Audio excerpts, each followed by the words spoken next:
Huyu mama ni moto ya kuotewa bali. Ukimkasirisha, why? Good. Why? Nasema kiroho huko. Kupenya huko. Unagonga 99 keda mpaka ndani. Nitengenezee inakaa kama mtugi. Ndio tuweze kusoma haraka. Watu wa class. Mbona hawa mbona mkutengeneza hapa vizuri? Na bado mnakaa tu mnaongojea niongee tena. What? We said this itengenezwe mzuri hapa. Sasa inaonekana vibaya. Amkeni mtengeneze hapa vizuri. Watu ambao hawasikiagi, it's very painful. Tengeneza hiyo laini vizuri, ikae mzuri. Watu wakae na starehe. Hapa ni kwa baba. Close this gap. Close the gap. Wache tu kajia. Na wewe uache kukuja kuvurugaga watu hapa na hizi kamera zako. Close the gap vizuri, ikae hapo. I think from today I'm the usher, I'm the preacher, I'm everything. Kwa sababu nimechoka kushinda nikiambia watu. Kila wakati nimechoka. Kila wakati naambia watu wazima wako na akili, lakini ni kama hawaelewi kabisa.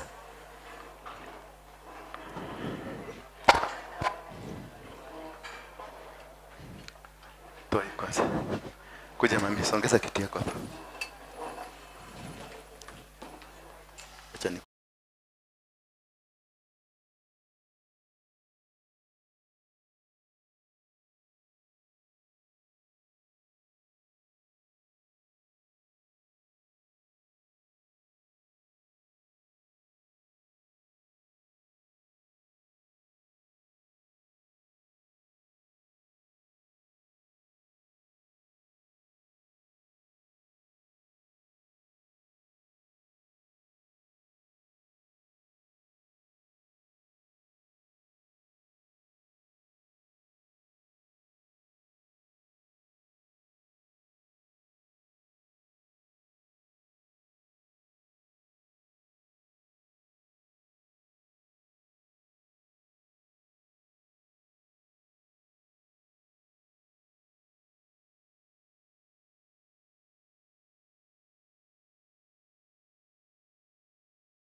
kijana, habari?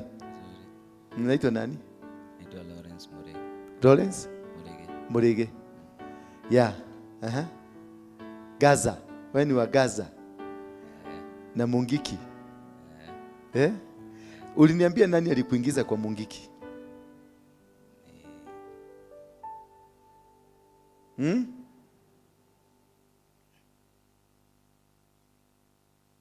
Nasikiaje kichwa? Imepotea? Nasikiaje kichwa? Ujui unasikiaje kichwa? Nakuuliza. Sasa kichwa imesikia mzuri. Ni nani alikuingiza kwa Mungiki? Dhuku. Dhuku wadhuo. Ndiye alikupeleka lini? Those days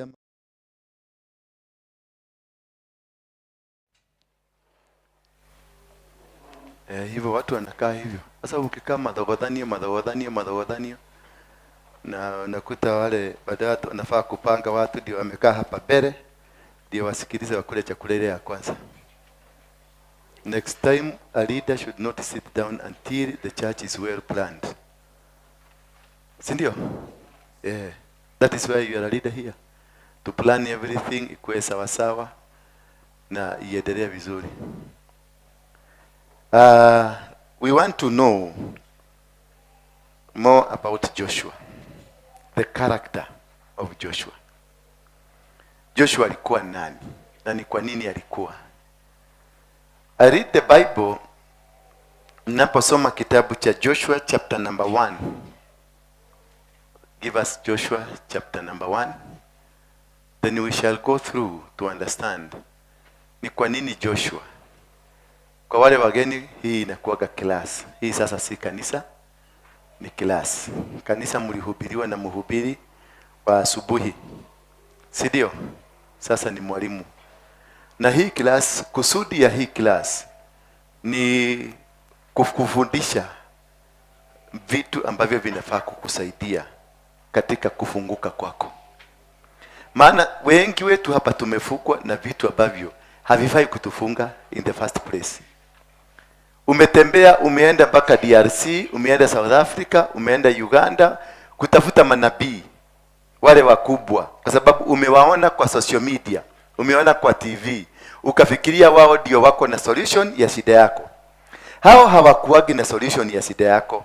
Shida nyingi ni wewe unakuaga na solution yake. Kile kitu kimekufuga ni wewe tu, na kimekufuga unafaa tu kuelewa. Labda ni mdomo tu kidogo.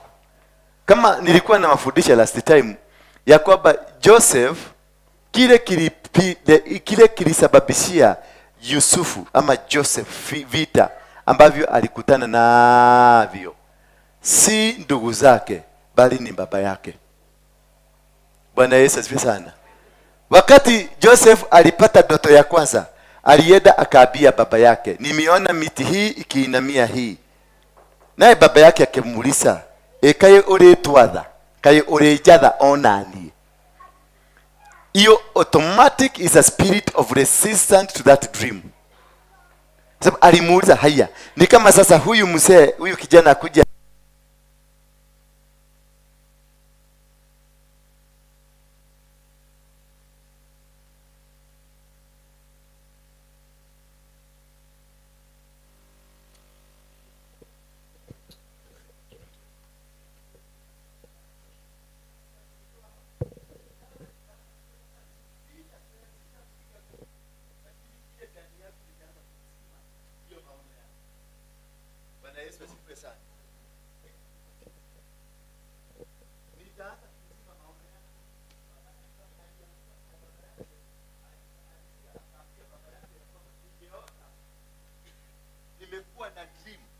baba yake alimuuliza, kwani unataka kuja kututawala?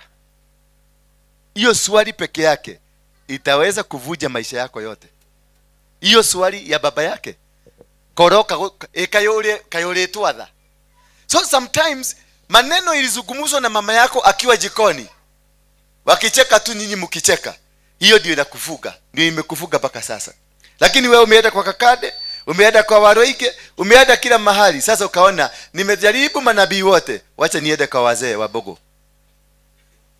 Ukifika kwa wazee wa Bogo wanakuambia nini? Shosho yako kuna deni uko nayo ya shosho, ulipe. Sasa unamuuliza, deni ya shosho ni pesa ngapi? Anakuambia si pesa mingi, ni kidogo, kanyama kadogo tu, kaende kakatwe ukuje umelipa deni.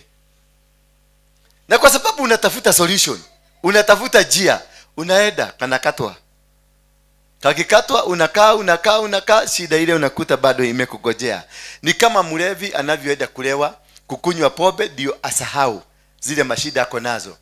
Utalewa na utasahau, lakini kesho asubuhi utakuta mashida zinakugojea, zinakwambia welcome home, we are waiting for you, get on board, tuendelee na safari.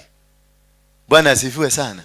Kwa hivyo mashida mingi tuko nayo si mashida hata ya kwenda kwa nabii yote, ni mashida tu ya kujichunguza na kuangalia.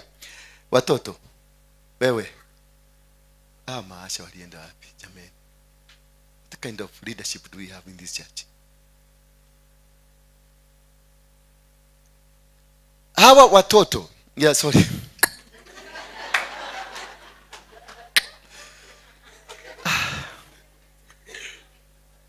I think I have a long way to go. Nilikuwa naelezea mchungaji mwingine hapa anaitwa Luku. Luku ndio waliniombea ule mliona ameingia hapa kule Mombasa wakiwa na Ng'ang'a.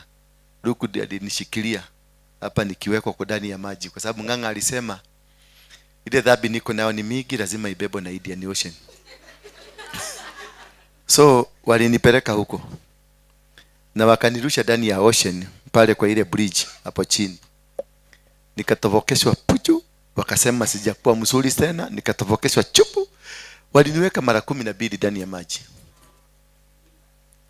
Sasa sijui kama ilikuwa sarakasi ama ndivyo kuna edaga.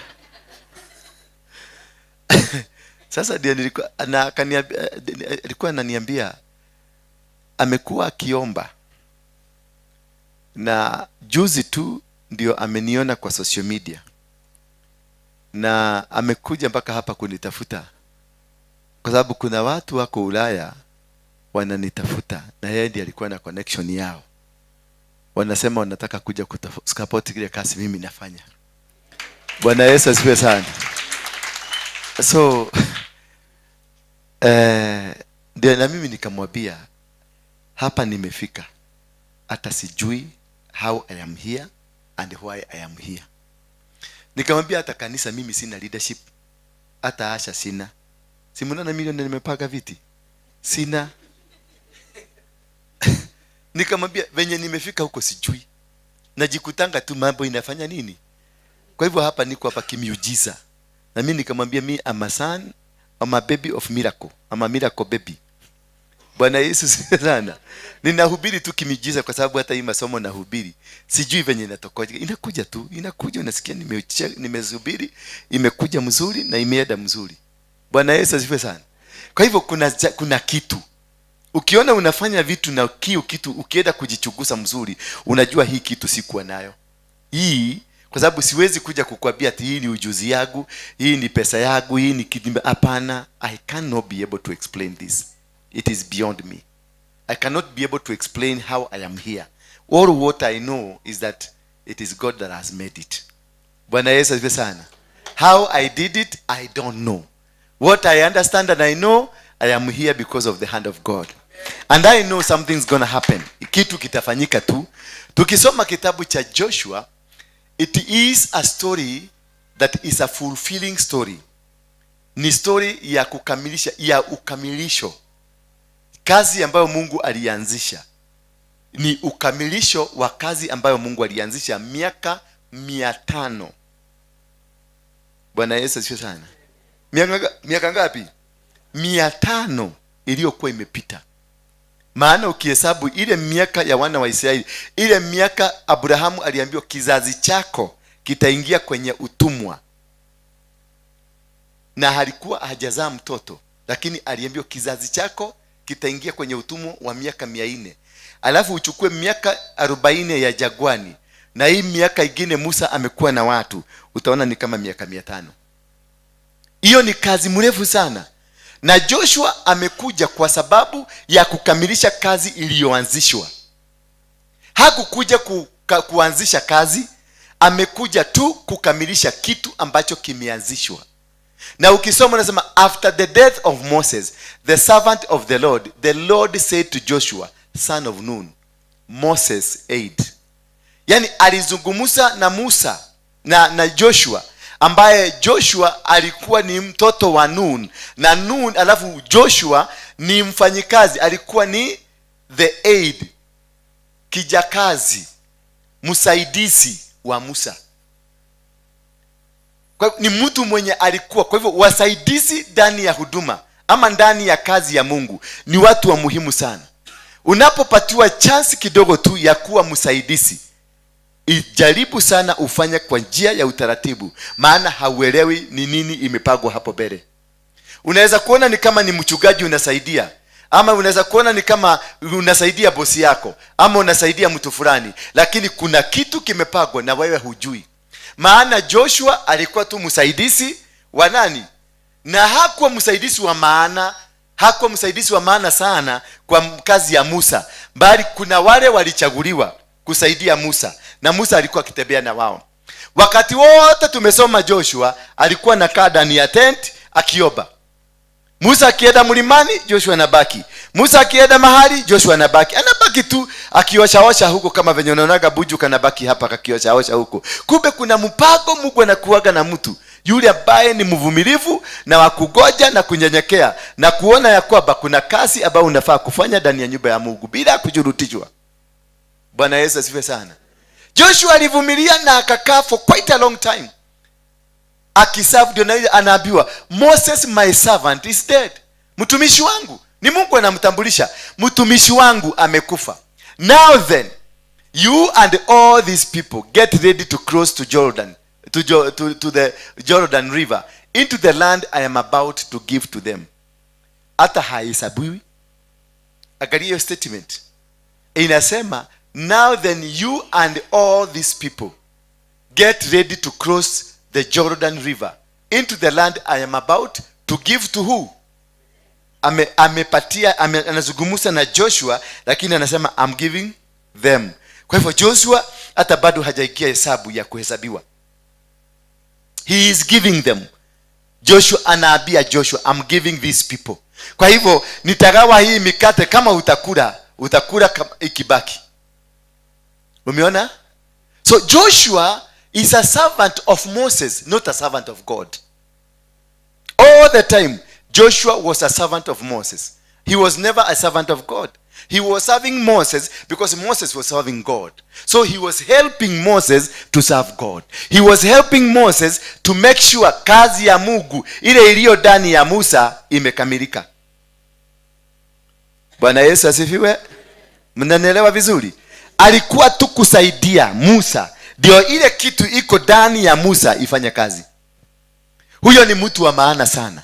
Na huyo ni mtu ambaye anaelewa, anajua, na inahitaji Mungu kuelewa ya kwamba uko hapa kwa sababu ya kusaidia hii mtumishi. Kwa sababu huyu mtumishi kuna kitu amebebeshwa na Mungu. Kwa hivyo ninaenda kumsaidia, ndio mzigo hii amebebeshwa na Mungu iende mahali inatakikana.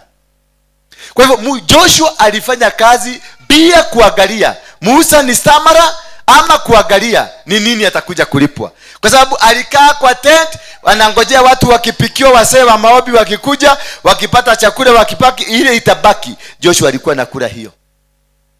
Alikuwa nakaa kwa tent, wageni wakikuja wakipatiwa kachai, hakuwa akihesabiwa kama mmoja wa kupikiwa chai. Lakini kwa sababu ya kubeba vikombe kupelekea wageni, chai ile imebaki, anawekewa na abio kunywa. So he is a man that lived not because alikuwa kwenye mpango. Aliishi kwa sababu aliwekwa hapo for the purposes of God. Wale watu wengi ukiangalia watu wa type ya Joshua, they are in a position, sitting in a position, not because they are supposed to be there, but because there is a position created for them in the future. Kwa hivyo anakaaga tu hapo. Yeye hajielewi na hajui kule anaenda, hajui kama ametoka. Yeye ni yesa, tuende, anasikia tuende, anaenda. Anasikia turudi, anarudi. Simama, anasimama. Cheza, anacheza. Cheka, anacheka. Lakini ukimuuliza kwa nini tumecheka, anakuambia hata mimi nauliza ni kwa nini tumecheka. Tuende, ukiuliza tunaenda wapi, hata mimi ninauliza tunaenda wapi. That is a servant of the servant of God. This type of people, the servant of God, are more prominent than the servant themselves. If you can be able to understand the secret behind, yule mtu yoyote anasimama. Joshua naye Jacobo akaambiwa wakati alibadilishwa jina akaitwa Israeli, mtu yoyote atakayesimama na wewe, mtu yoyote atakayekuwa baraka kwako, na mimi nitakuwa baraka kwake. Kwa hivyo baraka, watu unaona mataifa mingi na watu wengi wanajaribu kujishikanisha na Israeli. Kenya inajaribu kujishikanisha na Israeli. Amerika wanajaribu kujishikanisha na Israeli. Kwa sababu kuna baraka ya Jacobo ambayo tunataka kujishikanisha. Ukiangalia hata kile kitu kibao chetu kile kingine, utaona nimeweka bendera ya Israeli hapo. Kwa sababu nilisikia, ni kitu nilisikia, mimi sina ushahidi, ni kitu nilisikia. Ati yoyote atakayesimama na Israeli, aombee Israeli, naye Mungu atamsaidia. Kwa sababu ya Israeli, si kwa sababu yako. Bwana Yesu asifiwe. Ndio unaonaga watu wengine kama Daudi, ni watu ambao walikuwa na uchafu mwingi, watu walikuwa na usherati mwingi, lakini Mungu alikuwa na bado nawasaidia. Sasa pako nashindwa kaigaiwe dagatia. Mimi nimekuwa clean, mimi nimekuwa smart, mimi sijafanya dhambi, sijafanya nini, alafu na kuna kimtu kingine hapa kimetoka tu hapo kimefanya dhambi na ndio hiki na kinaendesha gari. Na mimi nimekaa miaka yote nikiwa clean na sina kitu. Sasa unashindwa, nimeenda kanisa hii, nimetoa sadaka, nimetoa nini, inakuwa hakuna nini, hakuna kitu inaonekana. But always there is a reward when you are serving the man of God. Always there is a reward when you are serving the servant of God. When Peter was able to interpret ile kitu ilikuwa na Yesu, alipata baraka ya mbinguni mpaka saa hii. Catholic imejengwa kwenye msingi wa Peter. Maana aliambiwa kwenye jiwe hili ambalo umesimama kutajengwa nini? Ambalo milango ya giza haiwezi kuingia. Ni kwa sababu ya kupata ufunuo wa kujua Yesu ni nani peke yake, ikamfungulia milango. Na hiyo ndio unaona pale Vatican, hapo ndio St. Peter's, hapo ndio kulijengwa. Na unaona Catholic imejengwa na hiyo msingi na imenawiri dunia mzima. Nyinyi na bila kugaa Catholic ni agoma, nyinyi moyo ni agoma. Nyinyi watu wa Mungu, hata shilingi 10 hamwezi kuchaga hapa. Tukisema tuchaga 50,000 hapa, itachukua miezi 8 kuchaga 50,000. Lakini ukienda kwa Catholic, waabiane kesho tunataka kununua basi ya kanisa, unaona watu kakurupu kanaenda kwa ile kona, kanakuja kanasema tumechaga pesa ya gari. They are blessed, wamebarikiwa. Nyinyi mtaenda mbinguni, mnafanyaka kazi kwa hawa watu. Bwana Yesu asifiwe sana. Hawa ambao hajabarikiwa huko ndio mnafanyaka nini? Kazi. Kabla kufungua mdomo yako kusema hawa watu ni wa shetani, uliza wewe ni shetani ngapi wanakaa kwako. Na ndio ujue ni wa shetani. Mlikuwa na shetani wapi akakwambia hawa ni watu wangu? Bwana Yesu asifiwe sana. Ndio ujue huyu ni mchawi, ulikuwa mkiroga na yeye wapi? Ndio ujue huyu ni mlevi, ulimkuta kwa baa ama ulikuwa na binokula kwako ukaangalia kwa baa ukawaona uko ndani? Sababu ulevi inafanywa kwa nje, inafanywa kwa kanisani, inafanywa kwa barabara, si lazima kwa baa. Kwa hivyo nikijua wewe ni mlevi unakunywaga, ni lazima nilikuona kwa baa? Yes, uliniona huko na Biblia? Uliniona na Biblia huko kwa baa nikikuja kuhubiri? Na nilijuaje wewe ni mlevi? Tulikuwa na wewe huko. Bwana Yesu asifiwe sana. Kwa hivyo don't judge. Wacha kuangalia watu unasema huyu anafaa, huyu hafai, huyu anakuwa, huyu hakuagi, huyu anaenda, huyu anahaedagi. Hiyo ujinga tuachane nayo. Tuende mbele za Mungu kutafuta kila mtu wakati wa parapanda. Wakati parapanda kuna tunaibaga parapanda itakapolia, kila mtu ataenda nini? Kila mtu ataenda mbele ya nini? Na hukumu itatolewa, kitabu kitafunguliwa na vitabu vitafunguliwa. Kuna kitabu na kuna nini? Kuna vitabu. Zote zitafunguliwa. Sasa wewe utaniambia, wewe sasa wewe mjuaji, wewe ambao unajua historia yangu, unajua usherati yangu, unajua wale wa mama nimelala na wao, unajua wale nimefanya na, unajua yote, ulijulia wapi na sijalala na wewe? Wamenye ileko. Bwana Yesu asifiwe sana. Ama tunaendaga huko kwa barabara, si tunaendaga secret places, ulijulia wapi? Si ni lazima hata wewe umeshapitia hapo? Bwana asifiwe sana. Sasa mtu akikupatia moshene, chunguza hiyo moshene yake, muulize ulijuaje? Na ndio tutaweza kumaliza hii maneno. Kwa sababu kanisa la Kristo ama kanisa la warokole, hawa tumeokoka kuliko Yesu mwenyewe. Sisi hapa tumeokoka kuliko Yesu. Ni sisi ndio tunajua Catholic wanakunywaga pombe, Catholic ni washerati, Catholic wanakunywaga sigara, sisi ndio tunajua. Lakini look at your life. Does it reflect God? Wewe mrokole umeokoka ukapita, unakaaga. Unajua Wakristo kama sisi wa hii makanisa hii ya mrukaruko, unajua sisi tumekuaga tunakaaga biguni, alafu asubuhi ndio tunakuja. Kama saa hizi kumekaribu kukua usiku, basi ya kwenda biguni iko karibu, tuingie tuende. Kesho tena tuteremke hapa. Bwana Yesu asifiwe sana. I'm teaching you about the life of Joshua. Ni life ambayo ilikuwa simple, is a simplicity life. A life that you need to emulate. This man was never involved. Wakati Musa anaenda, kitu alikuwa anafanya ni kutayarishia Musa, kupagusia Musa kiatu matope, kupagia Musa, wageni wamekuja wa Musa, anaenda napaga tu viti, Musa anafanya hivi. Lakini kumbe Mungu anakuaga anakagalia na jicho lingine, anajua wewe ndio utakamilisha safari. Kwa sababu wakubwa wakikuja walikuwa naambia kijana mzee yako. Bwana asifiwe sana. Naye kijana anamwambia ako, lakini yako na wageni, ogojeni hapa kidogo atakuja. Alafu anaambia kijana, si toka hapa, tuna wazee wanaongea. Kisha baadaye yule kijana anaambia kenda angalia kama mzee amefanya. Kijana, wewe kwenda chukua hiyo kikombe. Wewe kijana, tupikie kachai hapo. Kijana huyo ndiye alikuwa Joshua, kijana wa kutumwa. Bwana Yesu asifiwe sana. Lakini huyu kijana wa kutumwa, kumbe ni Mungu alikuwa amemficha mahali fulani akae hapo wasimjue, maana yeye ndio komanda, si Musa. Musa alikuwa mtu wa miujiza, ni mtu alipatiwa fibo ya kutembelea, ya kufanya maneno. Lakini Joshua alikuwa amewekwa ndani yake a warrior spirit ya kupigana na maadui. Kwa hivyo when you have a warrior spirit, people will not be allowed to know you until your time comes.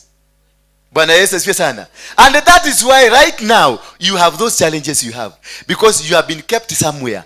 You have been hidden. Umefunikwa, umekaa huko, wewe ni wa kutumwa. Chukua kikombe, chukua sahani, chukua bakuli, osha, paga, endelea kupaga. Ukiambiwa paga. Ukiambiwa nini, na hata unafanya bidii sana, unapaga hata vizuri kuliko inapagagwa. Because you don't know how God has hidden. Joseph, wakati nyota yake ilionekana na ikajulikana, akaambia baba yake akamuuliza, wewe inaonekana unataka kutukalia. Mungu alimficha kwa sababu ile statement ilitoka kwa baba ni hatari kuliko kule kote alienda. Na Mungu akamwambia, akajua lazima nikutenganisha na baba yako. Immediately akamtoa.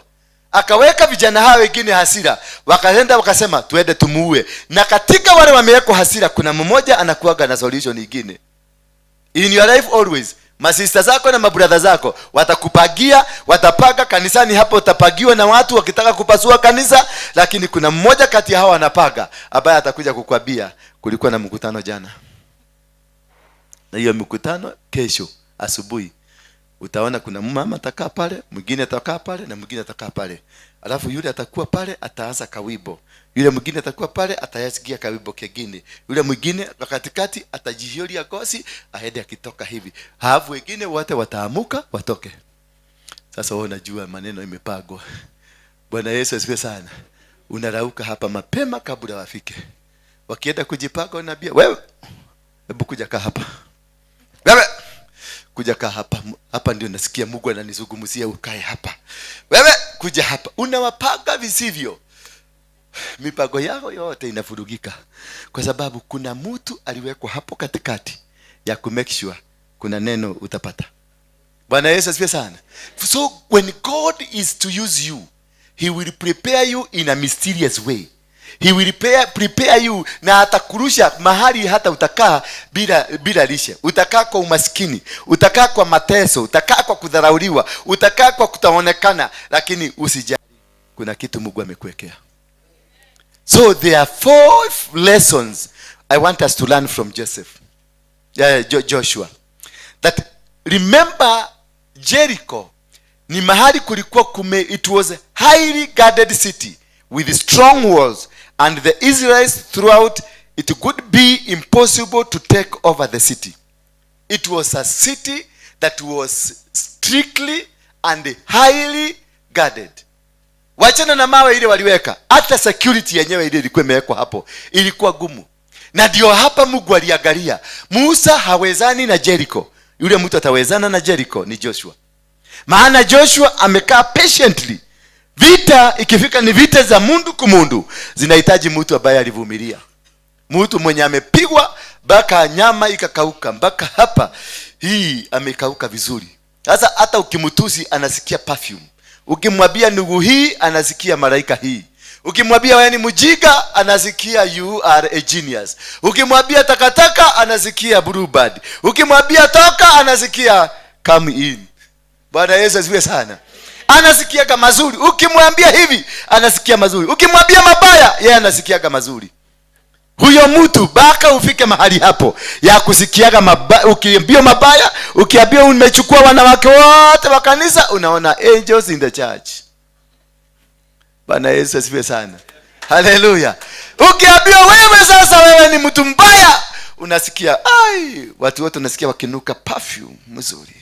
Huyo mwenye anakusema unaenda unamhagi bila kitu kwa roho, bila kitu kwa moyo ndani. Unamhagi tu, unamwambia hallelujah, I bless you. Unakuwa una understanding ya kwamba bila huyu mtu hakuna mesa itatengenezeka. Bwana Yesu asifiwe sana. Lazima wewe ndio ubarikiwe, ndio uinuliwe. Lazima maadui wakue. Na ndio tunawaibia ile wimbo ya ombea adui zako, ndio waishi nini siku nyingi. Ndio wakati wa kubarikiwa wakue hapo, waone ukibarikiwa. Wale watu wanaenezaga kubarikiwa kwako si marafiki zako, ni maadui. Ndio wataenda kusema mudoshi onogaraho dhiramete, nyi mudoshi maudu maria ndona agika ni ndio ndona maudu tamashu ahire guoko andu marona oikiona yathi nyi mudoshi ndirete kienu wa Ngai. Hao ndio watapeleka. Sasa watasababisha watu wengine wengi wakuje kuangalia. Haya ni dola wa Mugige anafanya akafungua kanisa wapi? Coffee Plaza. Aje alitoa wapi pesa ya nini? Sasa wanakuja kuchugulia pale, wanakuja kuangalia hiyo nyumba. Wakiingia huko wanasikia ile maneno inazungumzwa, ni mzuri sana, wanasema nitakaa hapo. Mnyenyi wengine mlikuja kwa sababu ya nini? Ya hiyo. Na watakuja because God has a way of making those things that does not look that they are good. He has a way to make them. Jericho was highly guarded, a wall ambayo ilikuwa so strong nobody could have brought it down. Bwana asifiwe. But with God's help they brought it down. Hiyo ni lesson number 1. The problem you are seeing, it is like it is completely impossible. The challenge that you are seeing, umeenda hospitali, umeambiwa venye tumiangalia hiyo matiti yako, hako kakitu kanapita pita hivi, hiyo tunaona ni kama ni kansa. Sasa hapo ndio unapigia pastor ule ulisema ni wa devil worshipper, unampigia unamwambia odo agai otoire atia niĩ nĩngenaga mũno nĩnyonaga YouTube yaku, na ngona ũrĩa ũrathimĩtwo, na ngona ũrĩa ũrateithia andũ a Ngai, na ũrĩa marathimĩte. Ũrĩa kuo ndio kuo Ngai agwĩke na kuongerere thikũ nyingĩ na akũrathime. Na yesterday kabla uende kupimwa, wewe mlikuwa na kikao kikubwa ya kudiscuss huyo pastor venye yeye ni devil worshipper. Lakini today kale kashida kammesikika hapa, kamefanya mara moja devil worshipper umeondoka, na umeona afadhali sasa niongee na yeye, na unamupraise. Mungu ataondoa hiyo uchafu yote walikuwa wamekuweka, wao wenyewe ndio watakusafisha. Nilikuwa nasikiliza mhubiri mwingine akitufundisha kuhusu Nuhu venye alifanya. Nuhu aliambia watu wajenge safina, wakalete bao wakajenga, wakalete bao wakajenga, wakalete bao wakalete bao. Miaka ikaenda, nasikia ni miaka karibu 100 ikaenda wakigojea hii kitu. Na hii story ya Nuhu, it was not working. It was so complicated. It was nothing. Ilikuwa story ya nini? Ya shakahora, ni kama ya shakahora. Bwana Yesu asifiwe sana. Wakaona huyu mzee alituchezea. Walipoona huyu mzee ametuchezea, walifanya hiyo Nuhu hiyo Sabina ikakuwa nini? Choo. Wakaanza kukunia huko. Kijiji mzima pupu huko. Kijiji naona sasa ni pupu ya wa mtu wako na hasira. Na pupu ya mtu wako na hasira inakuwa haiko sawa sawa. Bwana Yesu asifiwe. Kwa sababu anasema hii bao ni mimi nililete hii bao. Kwa sababu walilete mabao. Sasa hii bao mimi nililete, nakuta hii anasema haha mdikanone mudu amete haha ni hakwa. Madhani ya gosho. Bwana Yesu asifiwe sana. Kumbe Mungu ndiye alisababisha hawa watu waende wakakunia wapi? Ni Mungu alisababisha. Tushida twingine wachane kupigana na kusema ni shetani. Kuna tu vitu vingine ukituangalia ni Mungu amelete. Na amelete kwa sababu anataka kufanya kitu. Alikuwa anataka kuprotect nani? Mtu anaitwa Nuhu. Baka sababu kwa tilifika Nuhu, watu wamemuuliza maswali ambaka amefika. Unajua kuna kitu kingine unakosa, unashindwa utawaambia nini? Huyu Mungu hata mimi naona ni kama alinidanganya. Bwana Yesu asifiwe sana. Sasa kuprotect Nuhu, Mungu alisema watu waende wakunie huko ndani. So wakati umekunia, unapanish Nuhu, unawachana na Nuhu, unasema mafi yako itakusimamia. Sasa waliwachana nani?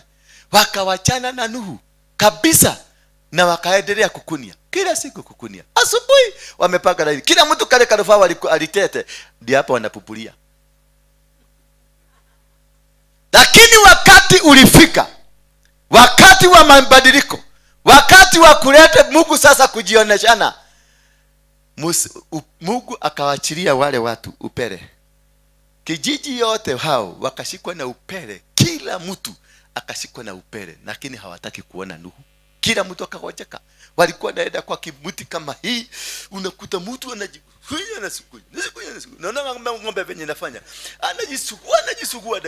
Wanachagua makunia wakajisugua. Wakatumia kiodoo ile wa Kikuyu, ile wakajisugua. Wakatumia ile wa Masai ikashindikana. Wakatumia kuni ikashindikana. Kila kitu mpaka walikuwa naenda wanalala mahali. Wanatamania hata inzi ipite juu, kwa sababu inzi ikipita juu unasikia kama mwezo waingine. Bwana Yesu asifiwe sana. Baka wakati siku moja asubuhi, msemo mmoja popular anajulikana itora mzima, akaenda kupupu. Alipoenda kupupu akatediroka, kwa sababu alipata ya Grace hapa, na akapata ya Kemani hapa, na akapata ya mtu mwingine hapa. Sasa alipoenda hivi, unajua lazima ukaenda hivi, ukanyage hivi na ukanyage hivi ndio ujiseti vizuri. Kukanyaga hivi hii kamvuruta akatederoka, na ingine kukanyaga hivi akatederoka, akaagukia ingine yote. Bahali aliagukia mapupu za kina Wanyaga, za kina Karioki, akaziagukia zote kwa mgogo yake. Kuziagukia kwenda kupagusa, kufanya hivi akasikia upele imeaguka. Kufanya hivi tena akasikia haya imeenda. Haya imeenda. Akaangalia pupu zile zingine, akaangalia tena, akasikia ingine imeenda. Akachukua ingine, ndio akamwambia chukua ingine. Akachukua ingine, akafanya hivi, akaona imeenda. Akachukua ingine, akaona imeenda. Hey! Akakimbia kwa kijiji, akaambia watu ile pupu huko, ile pupu imefanya hivi. Akalia sina. Watu na wao wakatoa mbio mpaka kwa ile pupu. Kila mtu sina, akaguza sina, wote wakapona. Baka ikafika, wakachukua ile bubu yote walikuwa wameweka, wakachukua yote wakapaka, wakachukua yote wakapaka, wakajipaka yote, wakajipaka kwa sura. Baka ingine kwa sababu ilikuwa imeingia kwa bao, wakaigiza ulimi, na ulimi yote ikatoka. Sabina ya Mungu tena ikakuwa samani. Haleluya. Ikatengenezeka, ikakuwa mzuri, na wakalete bao zingine wakamaliza. Sabina ikafanya kazi. Haleluya. Where there is God, there is a will of something that is happening. Kuna kitu watafanya. Usijalishwe na hiyo wanasema yako, usijalishwe na venye watasema ubaya. Hiyo ni kitu umewekewa, na watakuja wao watatengeneza mzuri, na watanyoza, na watatengeneza kwa ulimi wao. Wataraba pupu yao, wataraba yote. Hallelujah. Bwana Yesu asifiwe sana. So but with the God's help, everything will come to pass. Kila kitu itafanyika. Kwa hivyo usijali, whatever kind of a situation you are in, it is not meant to kill you. It is meant to prepare you, to preserve you for what God is planning in your life. Kuna kitu Mungu amekupangia. Kuna kitu kiko mahali kimepangwa, na hiyo kitu hujui. Maana Joshua alikuwa anakaa kwa tent, mpaka wazee wengine walikuwa nakuja, akina nani wanaitwa nani, akina Kora na Dathani, wanamuuliza kelimo yake no leo hau na mrahe nione mothe na mrahe kesho kama siku nyingine tulikuwa na makea wa wengine. Wakati nilikuwa Mogeke, makea unazijua mabasori ya makea na mrahe kesho kigodari, walikuwa wananiita kigodari. Kumbe Mungu alikuwa ananitengeneza. Hii nyumba imewekwa hapa kwa sababu nitakuja kukoa hapa kuhubiri. Sasa juzi niliwakuta wamepitia kwangu, wamekuja wanasema mudushi yule hii tu kanisa kwako. Haleluya. Maana dunia huko imechacha, imewaka moto, wanataka kukuja. Nikawaambia mkikuja mweke Mogeke huko nje, mkuje mkiwa wa Kristo. Yes. Nakumbuka hao walikuwa wamekuja, ni Maina na wengine ndugu yake, walinivujia nyumba yangu ya Rogai, wakangoa milango, wakangoa madirisha, wakangoa floor, kila kitu, na wakasema nikigia hiyo nyumba nitakufa. Sasa nimegoja nikufe, wamegoja nikufe, wao wamejilete. So last week walikuwa huko kwa kukuja kusema wanataka kukuja. Nikawaambia kwendeni mtengeneza kanisa yenu. murenda guka nigo moja ko hiando bake manyuage bake mukimeraga makarihe mathire ma macuwe Mwathani agocwo. Bwana Yesu asifiwe sana. So Mungu hupanga maneno. Usijalishwe na hiyo situation yuko nayo. Wanaweza kuwa walifika, wanakupagia, walikupagia. Yote wamekupagia. Angalia ile hasira ilikuwa na Musa. Anaenda akirudi na kuta Kora na Dathani wamejenga tutendi twao. Can you imagine? Mzee ametoka kuongea na Mungu na amesikiliza Mungu na ameona huyu ni Mungu nimeongea na yeye. Lakini huyo Mungu hakumuibia siri. Niko radho ndeko tutendi togena ku. Bwana asifiwe. So usijalisho ukitoka kanisani ukute mzee hataki kukuona na kurambe kofi moja. Vumilia tu useme hii ndio process ya Mungu. Bwana Yesu asifiwe sana. Usijali unapoingia kwa nyumba unakuta bibi yako hakupatii hata chakula, amelala na kwambia si hau. Na hiyo uma kwa maraya na umetoka kesha, umelala siku 3 hujakula chakula. Umekoda baka hauna nguvu. Na yeye sasa nakwambia ndio kuna ginya ndogeguhereria. Niko toleta kwa maraya. Unaambia Mungu asante, nimesikia umenisikia. When you see a negative report coming because of where you've come from, God has heard your prayers. Bwana Yesu asifiwe sana. Hallelujah. With God's help, they brought down the walls without a single fight. You don't need to fight. You are not going to fight. Hautachukua fibo, hautachukua gumi. Mtu anaitwa Joshua alikaa tu kwa tent. Alikaa bila kwenda kwa vita. Alikaa bila kuondoka kwenda kufanya jambo lolote. Lakini God was preparing him for a success. Because God, when you have God, you don't need to go and fight. Usiende kupagia huyo mzee, usiende kupagia huyo mama, usiende kupagia huyo pastor, usiende kupagia huyo mdada, usiende kupagia huyo baba mbaya, usiende kupagia huyo anybody. Usiwapagie chochote. Wewe release yourself to God. Jiachilie na uambie Mungu, the battle is not mine, it is yours.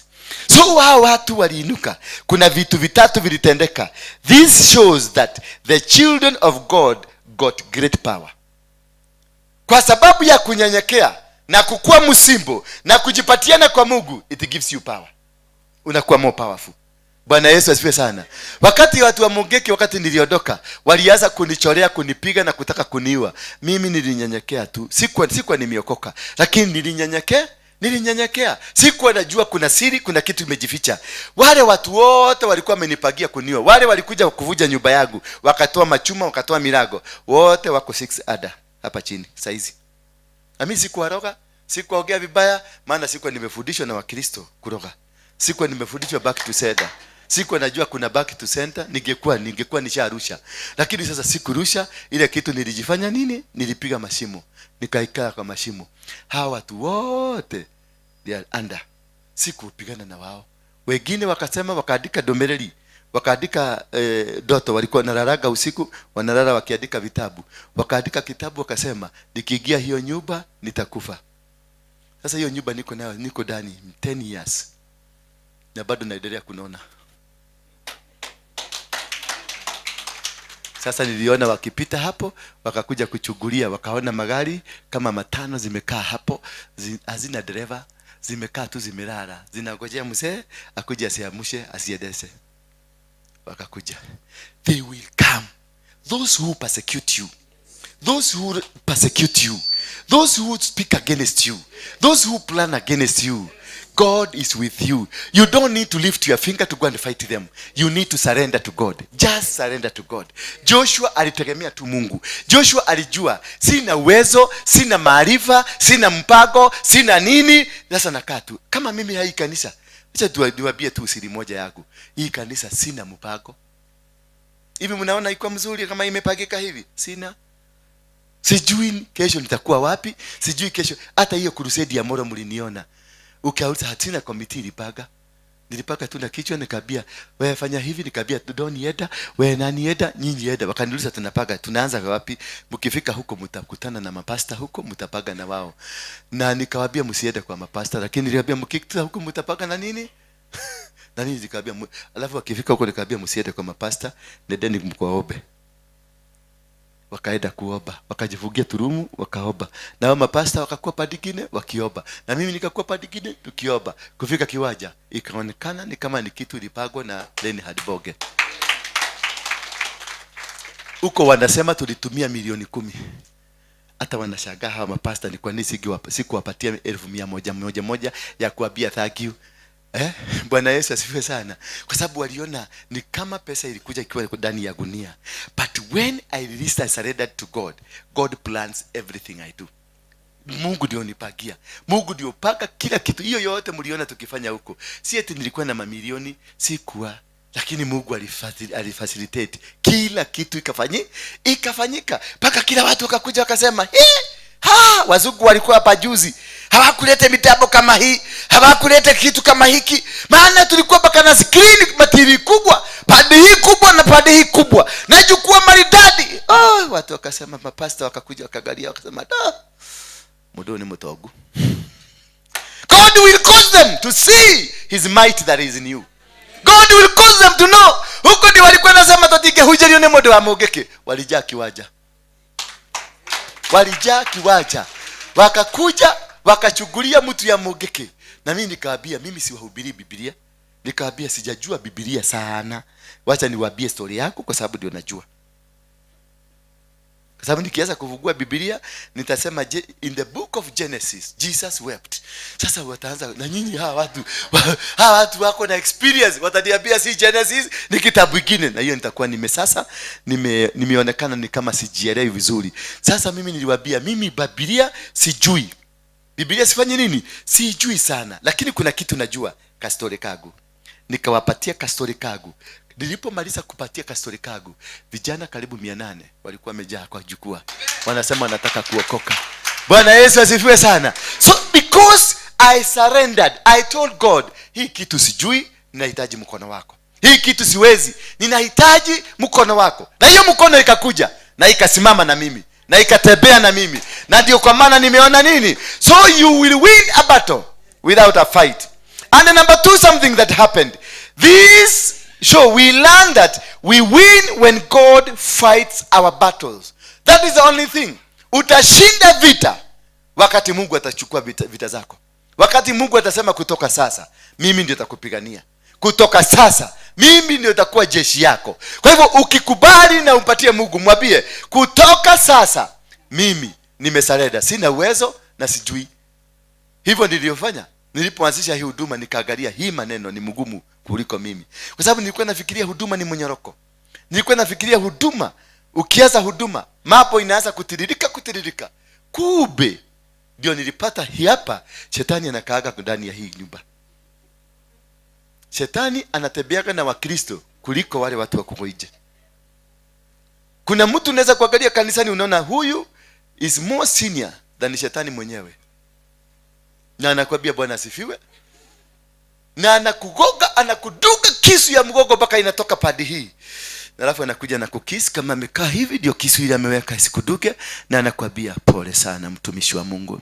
Mungu anaenda kukubariki. Na sasa hiyo amekuduga, anaogojea uanguke chini, ndio tulisema hii ni devil worshiper. Bwana Yesu asifiwe sana. Until you know that we are in a process of God.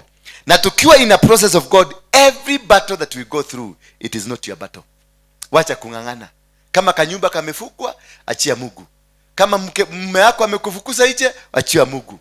Kama kuna matatizo yote inafanyika, achia Mungu. Let God do the battle for you. Let God know where you, because anajua leo uko wapi na anajua kesho utakuwa wapi. Joshua alikaa kwa tent. Musa alikuwa anafikiria he is the only man that will take the children. But God in his hesabu yake alijua Musa, kuna mahali tutafikishana na wewe, na hakuna mlima, hakuna mahali utaenda. Mwadhani ya Osho, hakuna mahali utaenda. Mpaka wakati ilifika, kwa sababu alijua Musa ako na laana ambayo amebeba. Na hiyo laana ilitokana na nani? Na Yakobo. Bwana Yesu asifiwe sana. Kwa hivyo jichukuse, kwa sababu kuna vitu mmebeba kutoka bali ambavyo vinaweza kusababisha mkose kwenda bali.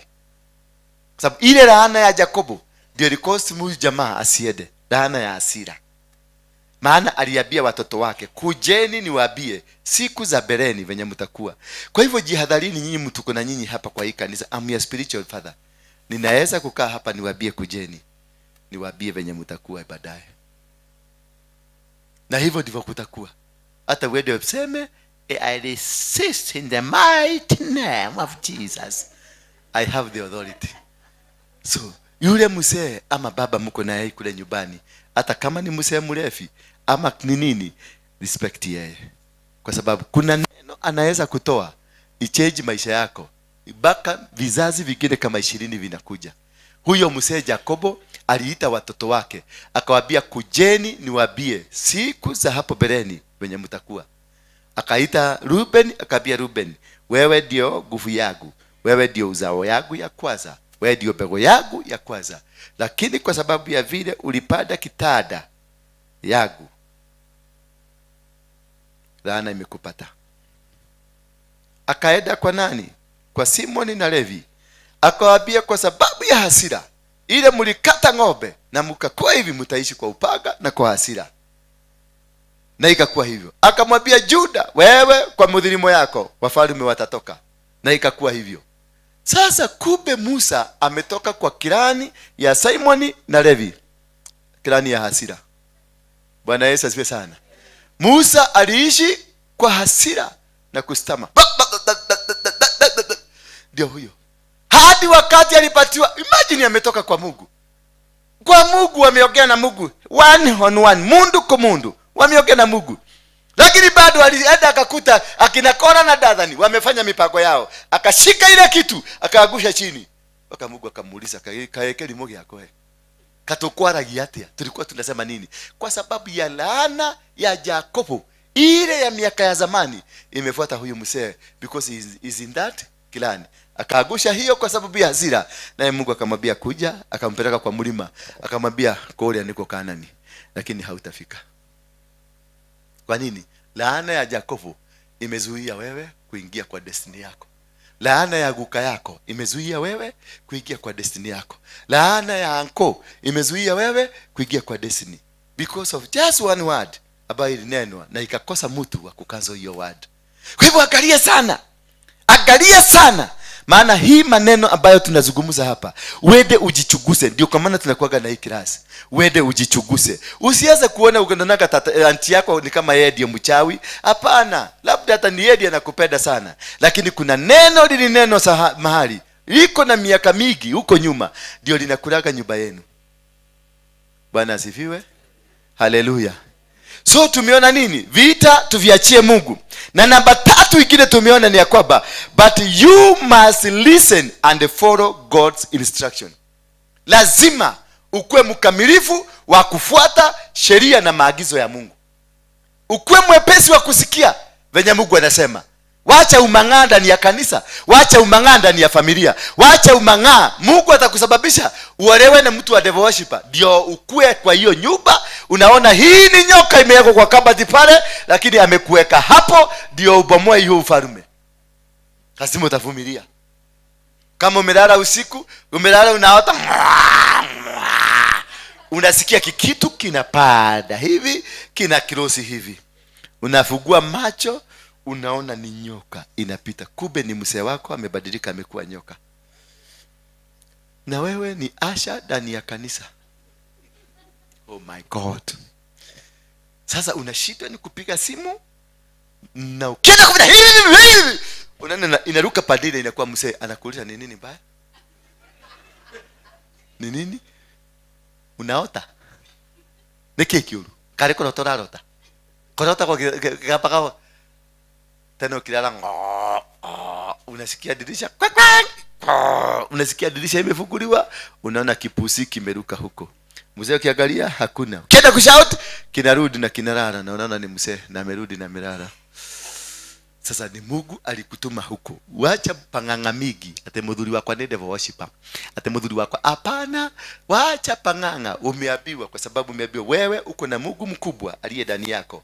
Huyu Mungu mkubwa aliye ndani yako abomoe yu ufalme. Itisha nguvu kutoka biguni. Itisha neema ya Mungu kutoka biguni, na utashinda. Hizi vita sio vyako, ni vita za nani? God will do it for you. Bwana Yesu asifiwe sana. Hiyo ilikuwa lesson 1. Lesson 2, with faith in God anything is possible. Bwana Yesu asifiwe sana. I will give you every place where you set your foot as I promised Moses. So it is about faith. With faith every promise of God will come to pass. You don't need to panic. Anasema with faith in God anything and everything is possible. Na angalia wale yule murasta pale yule.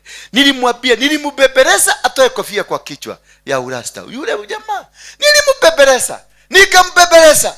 Nilikaa kwa madhabahu uko juu kwa jukwaa nikimbebeleza, toa hii kitu. Mungu atakufanyia kitu. Toa hii kitu. Mungu atakutendea. Toa hii kitu. Jamani niangalia tu hivyo na shida huyu. Si huyu tulikuwa na yeye zamani. Sasa anakuja kunifundisha nini? Nikaona kwa kiroho nikasikia Mungu ameniambia venye anaongea, nikafuguliwa venye anasema. Akasema ja Rastafari. Rasta never die. Immediately nikasikia wimbo imeingia ndani yake. Emancipate yourself from mental slavery. None but yourself can free your mind. No fear for atomic energy. Because none of them can stop the time. How long shall they kill our prophets? Nikasikia hiyo wimbo ndio anaimba ndani yake. Kumbe ananirushia makobora. Na mimi nikaendelea tu kunyenyekea. Kumwambia please my brother, toa hii kitu. Nikaona ameweza kuyeyuka. Akatoa pete ya kwanza, nikaweka nywele, kofia, nikatoa zote tukaweka chini, tukaziweka hapo chini, anazichukulia tu hivi. Anajua huyu mtu kama tungekuwa kwa nabii ningemfinya. Lakini mimi nilikuwa najua ni ufalme na teremsha chini, maana yule ndani yake ile roho ilikuwa ndani yake ni ufalme wa umaskini. Bwana Yesu asifiwe sana. Ile roho ilikuwa ndani yake ni ufalme wa nini? Wa umasikini. Na wakati alikubali kutoa hiyo, hao wengine wote walifunguka. Maana inahitaji mtu mmoja awekwe roho fulani itawale mahali fulani. Na yeye ndiye atakuwa king, lakini ajuagi yeye ni king. Ndio nakutaka huyu murasta alikuwa anaita mavijana wanamfuata na muzaga ras. Toreka hata turadie komo the ras, ni aje ni save ras, ni save. Unakuta ras, kila mtu ni ras, ni save ras, nifanya. Wakati aliingia kwa jukwaa, Mungu aliniambia huyu ndio nahitaji. Si hao wote. Ninahitaji mgani? Huyu. Na huyu ndio atavuja ufalme wa umaskini wapi? Moro. Sasa mimi niliendelea kuomba kuuliza Mungu, hiyo ulikuwa nataka kunifundisha nini? Nilikuja kujua wakati tumerudi Moro. Yule ambaye nilikuwa nataka wa kwanza kupatiwa pikipiki ni huyu mrasta mwingine. Hebu simama. Huyu mrasta. Na tukakutana na yeye. Na akaniambia, nikamuuliza document ziko wapi? Akaniambia ziko kwa cyber. Mimi nikaachana na yeye.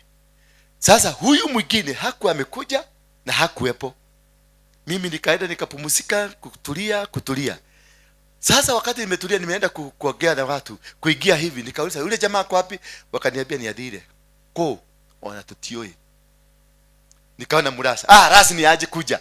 Wewe si ulikuwa umesema nilikuwa nimekuahidi pikipiki? Kuja. Una document? Niko nazo. Alikuwa nazo. When God has an agenda to make what alikuwa nazo. Nikamwambia saa hii kibia mpaka ile duka ya kuuza pikipiki. Nenda already nimesign kila kitu, enda uweke jina yako. Ndio dialogue book itoke kwa jina yako. Huyu kufika huko, kukaa kidogo, yule mwingine sasa huyu ambaye alikuwa anakuchukua kwanza, ndio huyu akachomoka. Akakuja na yeye nikamwambia enda huko. Enda ufanye hivyo. But the story is here. Pikipiki ikajazwa, makaratasi kila kitu ikajazwa, na tukaenda huko ndio apokezwe. Shiko hata ukirara. Hii neno lazima tuzungumzie umaskini, lazima itaenda. Hiyo umaskini iko ndani yako, lazima itoke. Nataka niwafundishe kitu na wale vijana wawili. Yule sasa wakati nilimkabidhi pikipiki yake hivi, nikampatia kifunguo, akagurumisha nikaita mchungaji huko anaitwa Bishop Deru, akaombea, akagurumisha mvua nayo ikaanguka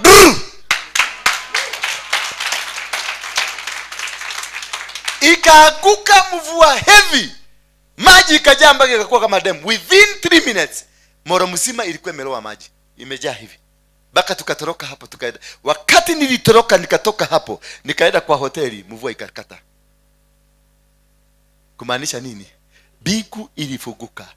Huyu ndio alikuwa ako na hiyo. Yeye ndio alikuwa representation ya roho ya umaskini. Na roho ya umaskini mfano nini? Imekatika.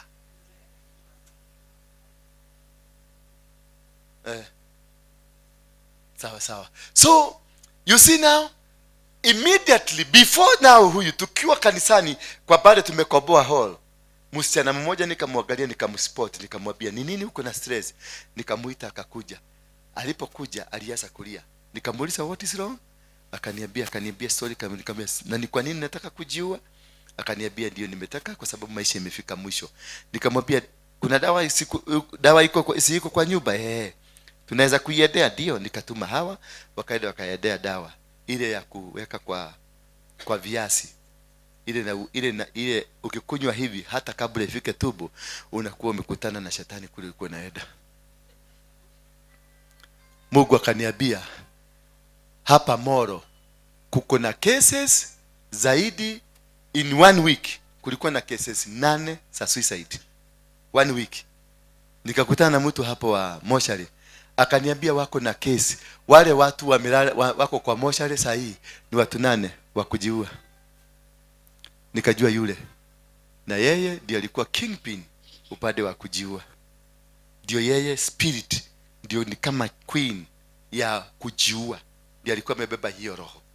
Tulipovuja hiyo roho, maneno yote sasa hakuna. Nimepiga simu, nimeambiwa no reported case ya kujiua. So when you have faith in God, everything and anything becomes possible. That is lesson 2 ya kuunderstand hii maneno. Lesson 2 of understanding the Joshua story, that he had faith. He lived in the tent. Hakutoka kwa tent, alikaa siku zake zote. Hakutaka kicheo, hakutaka mamlaka, hakutaka upendeleo, hakutaka kitu chochote. Alikaa tu akiendelea kuombea Musa mtumishi wa Mungu. Ndio hata Mungu anasema mtumishi wangu, ambaye wewe ni mtumishi wake. Na hata wakati anaambiwa amuka upeleke watu, wewe hauhesabiwi, hakuwa anahesabiwa. Bwana Yesu asifiwe sana. Why? Because God is a respecter of his promise.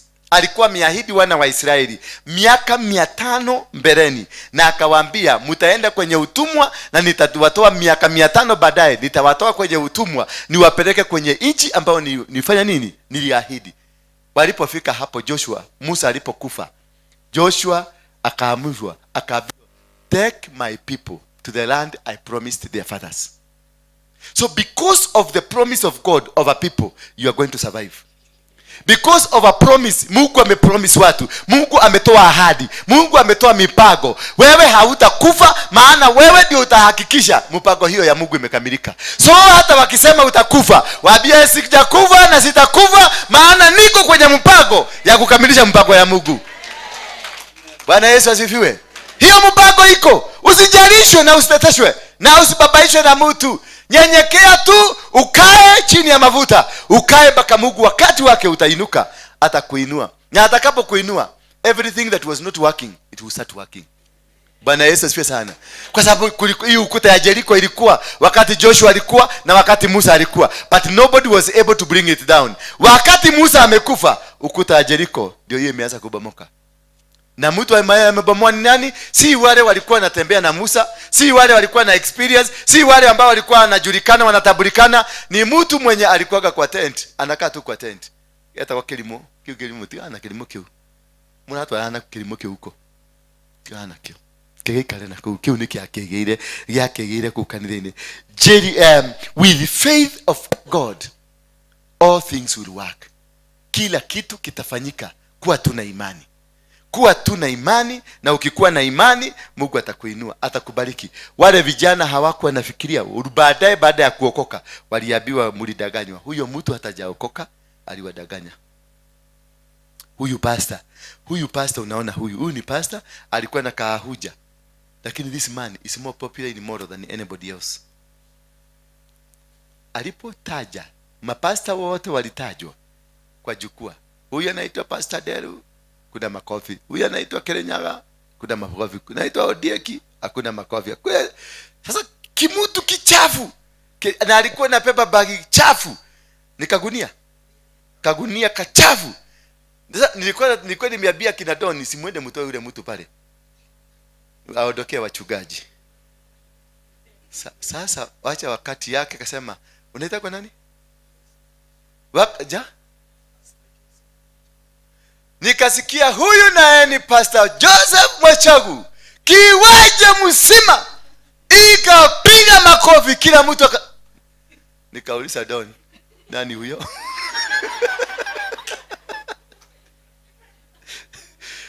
Akaniambia ni jamaa anajiita pastor. Nikafanya ujaja ingine pole nikamrudisha tena kwa podium, kwa sababu nilikuwa nataka kuona kama ni mimi walikuwa napigia, wakasahau, wakaona nikasikia ni jina, wakamistake makofi. Sasa nikamleta kwa ujaja, nikasema pastor ako wapi? Yule pastor ako wapi? Yule pastor ako wapi? Akaletwa, nikasikia kiwaja tena, mpaka wamama wakasema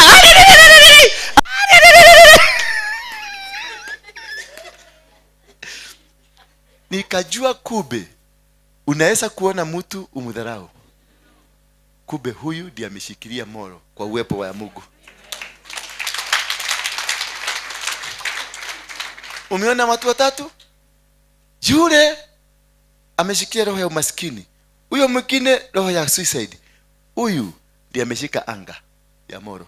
Na nikajua nitajishikanisha na yeye kwa sababu ya hiyo favor. Wakati nilimpatia speaker, nilimwambia, nilipiga magoti yangu chini, nikamwambia niombe nipate hiyo grace. Bwana Yesu asifiwe sana. Haleluya. Kujua siri ya Mungu venye ana operate ni kitu ya muhimu sana. Wacha hiyo ujuaji yako ambao uko nayo mingi, ujue tu siri. Wakati nilijua huyu mtu kuna kitu amebeba, nilipiga magoti chini. Wale vijana nikajua kuna kitu wamebeba, nilienda kwa account nikatoa pesa, pikipiki mbili, moja ni 1200, nikaenda nikatoa nikawapatia. Na si ndugu zangu, si wajui. Angalia huyu akiniangalia na reko ndoge tohe na shilingi 500 toiga mahera huko. Kumbe Mungu alikuwa nataka niende moro, nitoe sadaka yangu moro. A few days later, watu wa hapa Kimarigiti wote wamekuja hapa, viongozi wa Marigiti wote. Jana tulikuwa na wao hapa, wakaniambia wamenialika huko tuende tukahubiria watu wa Marigiti. Bwana asifiwe sana. Lakini kabla wakuje, wakaniambia hao vijana wote wanafanya kazi hapa naitwa Makua, watakuja hapa Thursday jioni tuwahubirie waokoke. Nilipanda bego wapi? Moro. Imekuja kumelea wapi? Hapa. You need to know the secret of how God operates. Teo gakuhoya besha kuria. Ndakorora ndona gutire bego we nayo, sitakupatia. Hii pesa si yangu, ni ya Mungu. Ndiye amenipatia. Sasa utakuja nitakunyima tu, hata kama hauna kitu nitakunyima tu, because you are not a fertile soil. Niguo. Hata wewe. Dige kohe. Ona ingeigua ni kurarira. Dige kohe. Nasema nikikuangalia nione wewe si bego ambayo inahitajika kupatio ndio izae, siwezi kukupatia. Ni kwa nini umejishuku? Kwa nini umejishuku? Wewe. Battles, but God allowed them to bring down the walls. So lesson number 3. Is it number 2 or number 3? Number 3. Everything happens on God's time. 2 Peter chapter number 3, 8 to 9. Everything happens within the season and the time of God. Because God is a master of time. God is a master of season. God operates within his season and his time. Ninaweza kukuombea hapa, na ndio nawaambiaga, msikue watu wa kurukaruka. Nitakuombea hapa lakini nothing will happen. Nitakuombea hata kesho, nothing will happen. Nimepanda bego, na at the appointed time of God, hiyo kitu tumeombea itakuja kutokelezea. Mwathani agocwo. So wacha hii miracle, instant miracle, hii microwave miracle, wachaneni nayo. Nikisema Mungu atakubariki. Mimi nilikuja nikasema nitakununulia, nilikuja. Hiyo spika sikuenda kwa duka kununua. Hiyo spika tulipatiwa na msichana mmoja, alikuwa kwa devil worshipper, akaitoa kama sacrifice, akailete hapa, na imekaa hapa tangu tuko huko. It has been here for 1 year. Imekuwa hapa, hatujaiguza mpaka ilikuwa na vumbi, na ilikuwa mpya, brand new. Alikuwa anaitumia kufanya mikutano ya kurikuruti watu, hii ya kupeleka watu na huko Dubai. Sasa akasema hizo vitu zote nilikuwa nazo, kwa sababu hakuzipata kwa njia mzuri, akazileta hapa kanisani, nikazitakaza, na akasema nimesareda kwa kanisa. Niliposareda kwa kanisa, mimi niliziweka kwa store, zimekaa hapa for 1.5 years, kutoka huko City Stadium mpaka hapa, ikakuwa hapa. Sasa wakati nilitaja hiyo, mimi nilikuwa nataka kuja ni speaker nyingine kama hii nikupatie. Nikiwa hapa nikaambiwa huyo mtu si mtu wa kanisa, moja ni mtu wa kusuguka, mpatie speaker ya kusuguka. Nikakumbushwa kuna speaker nililete, Mungu akaniambia kuna speaker nililete na nikaweka kwa store, enda kwa store utoe. Ndio niliuliza hawa, ile speaker tulikuwa nayo iliendaga wapi? Wakaniambia iko kwa store. Nikamwambia ndani mulete. Kukuja hapa venye ilikuwa imekujwa vizuri na karatasi, ndio hii ndio tulipeleka. Mungu alijua 1.5 years ago utakuja na nitakupatia hiyo. Kuna mtu aliamrishwa ailete, na nipo mimi nikaiweka, sikupatiana mpaka wakati wa kupatiana ifike. Bwana Yesu asifiwe sana. Ndio na maana na mimi nasema kama wewe si mchaga inaweza kumelesa, siwezi kukupatia. Ona ungekoro ni urare ile gokwera mwathani ni ukuonekanira.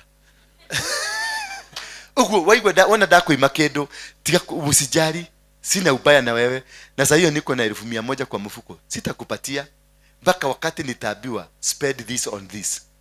Kwa sababu hii pesa yote mnanileteaga, nishai kushikia bunduki nilete?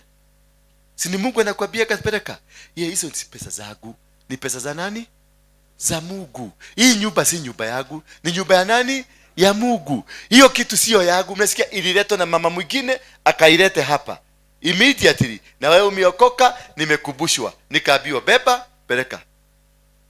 Bwana Yesu asifiwe sana. Kama sasa hapa kuna nini? Kuna zile blanketi ziko wapi?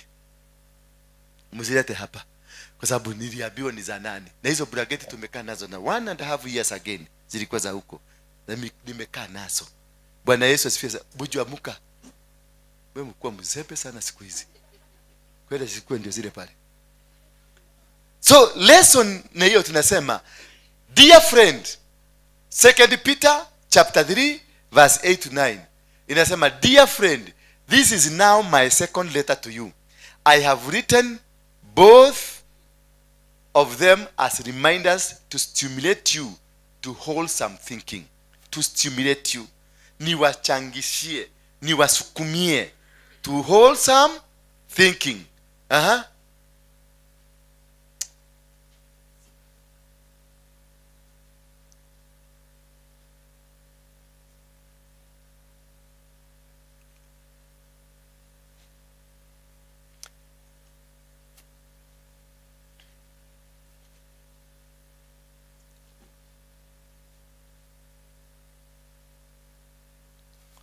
I want you to recall the word spoken in the past by the holy prophets, and the command given by our Lord Savior through your apostles. Go on. Nilisema number 8. Verse number 8. Yes. But do not forget this one thing, dear friends.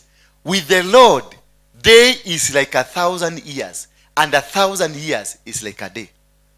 Meaning, God operates in a season and in time. I may pray for you, nikuombee sasa, lakini uchungu ikatae kuondoka, ama umaskini ikatae kuondoka, ikae. Lakini wakati wa Mungu ikifika, utasikia hautahitaji kuombewa, ile maombi itafanya kazi. Kwa hivyo maombi yote tunafanyanga hapa inawekagwa kwa store. Maombi yote tunafanyaga hapa inawekagwa mahali ikigojea siku ya kufanya kazi. Na siku ya kufanya kazi utasikia kama ni bio ya mgabo imefika. Kwa hivyo wait for that time. Huyu mjamaa aligojea. The Lord is not slow in keeping his promise, as some understand slowness. Instead, he is patient with you, not wanting anyone to perish, but everyone to come to repentance. He is not in a hurry, but he is doing everything that he is doing because of a plan he has, because of an agenda that he has in our life, because he doesn't want anyone to perish. Na ndio unaona anaenda pole pole, ndio kila mtu aingie kwenye nafasi ya kubarikiwa, ndio kila mtu aingie kwenye nafasi ya kurepent.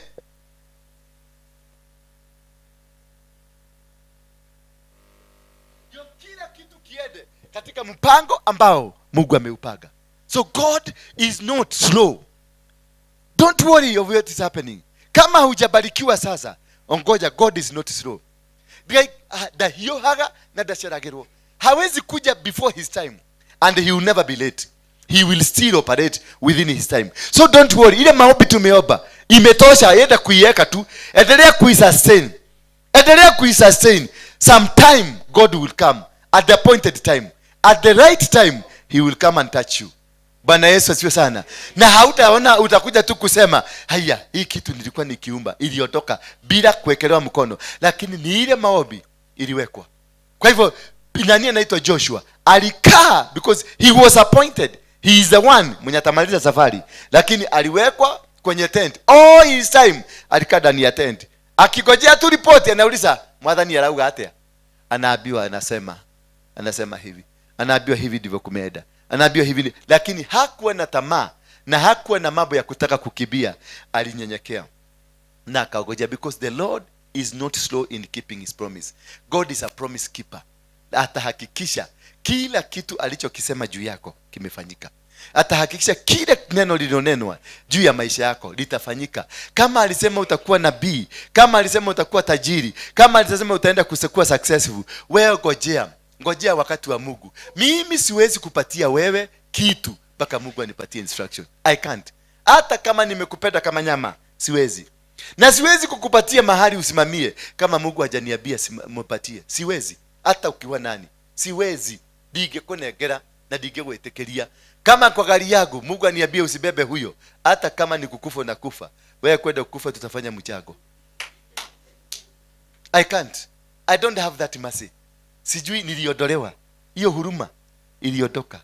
Na hiyo huruma ya kukua tu wewe ni rafiki yangu niliondolewa. I have no friend, I have no enemy.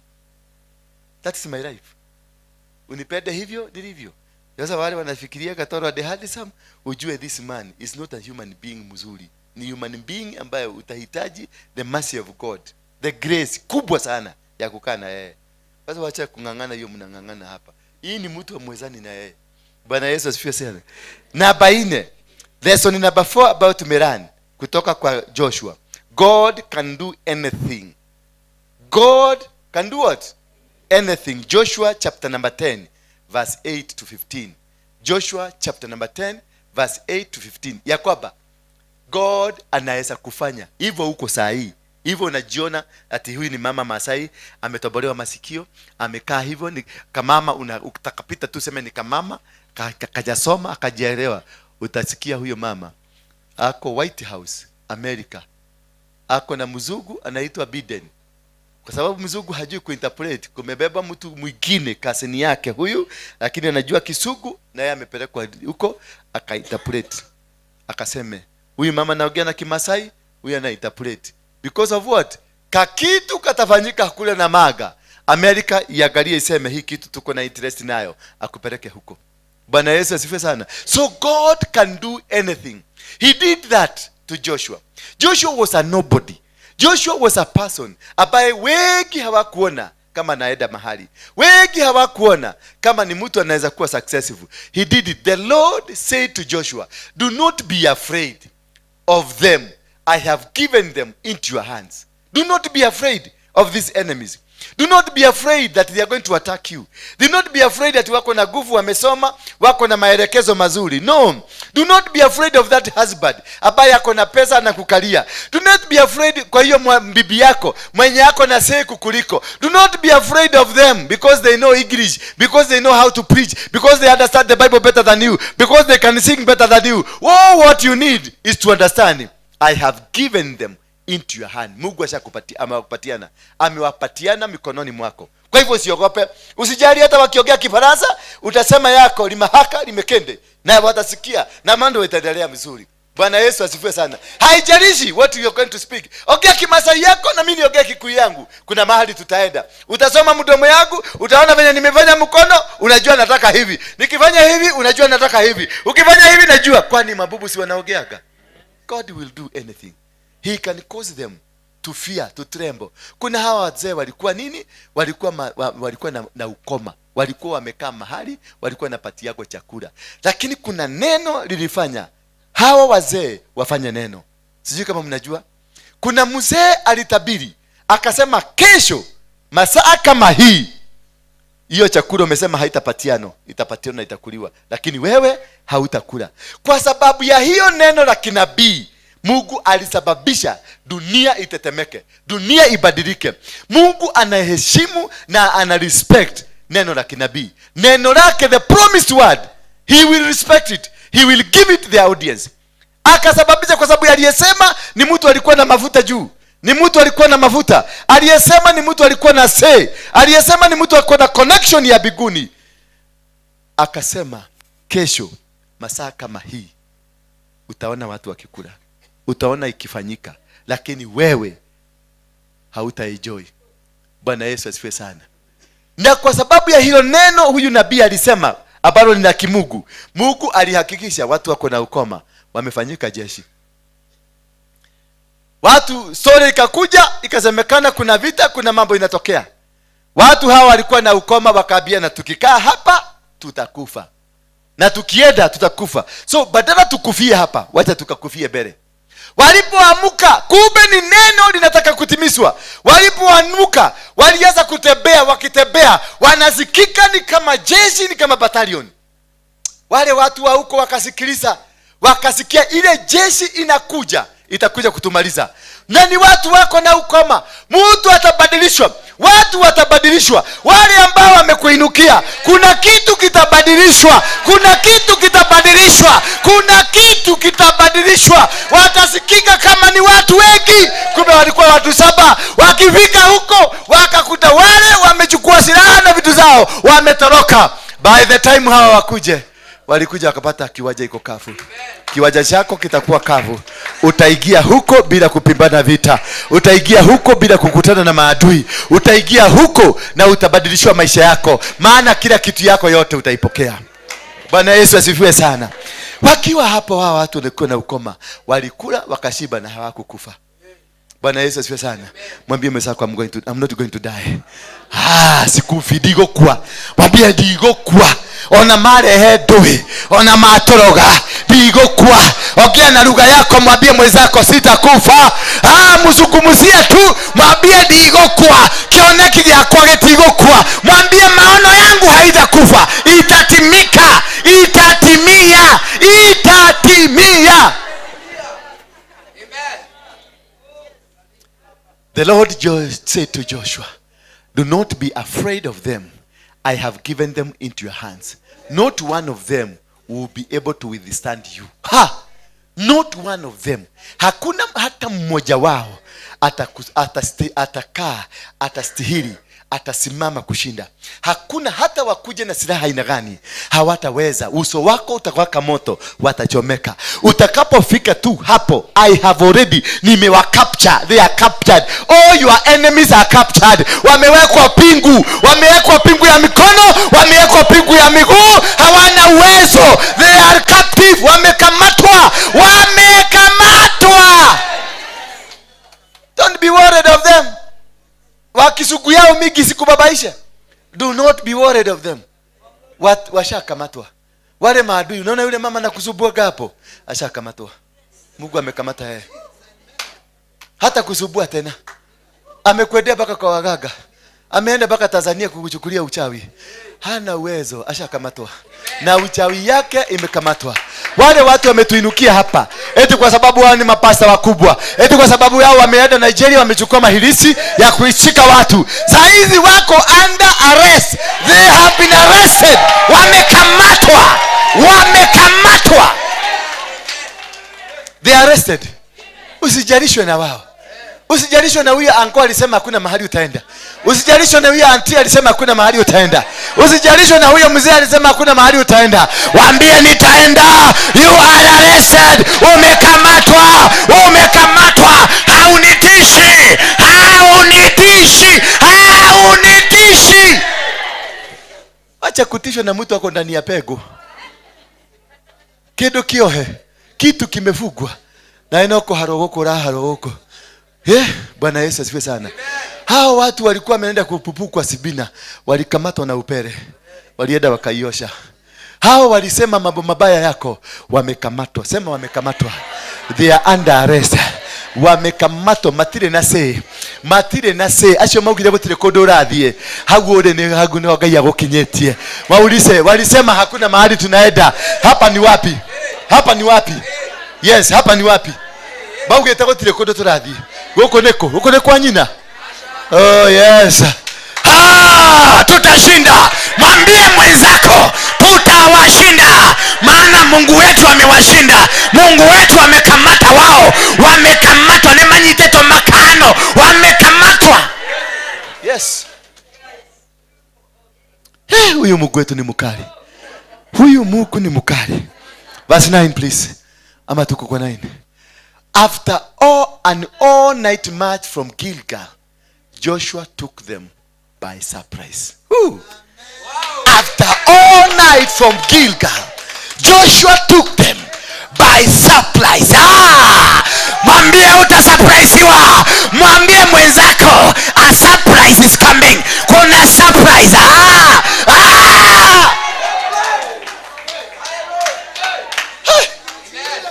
It is by surprise. You don't need them. You don't need their help. You don't need their knowledge. You don't need them to come to help you. You need God to surprise them. You need God. Just be in a position. Position yourself for the major surprise. Mwambie there is a surprise. Mwambie kuna surprise. Kuna surprise. Hey. Oh yes. Oh, hii kitu ni moto.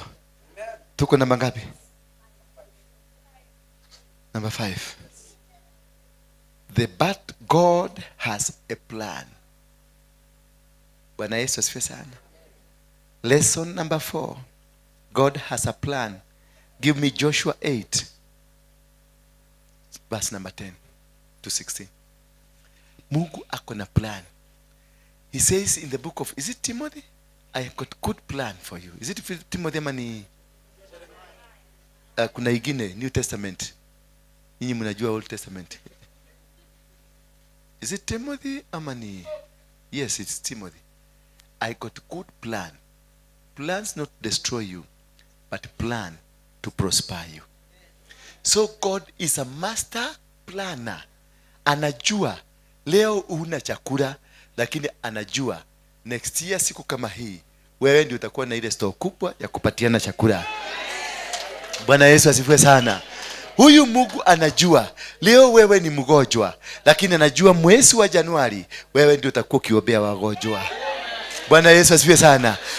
Ako na mpango, ako na sababu yako, na ako na ajenda yako. Bwana Yesu asifiwe.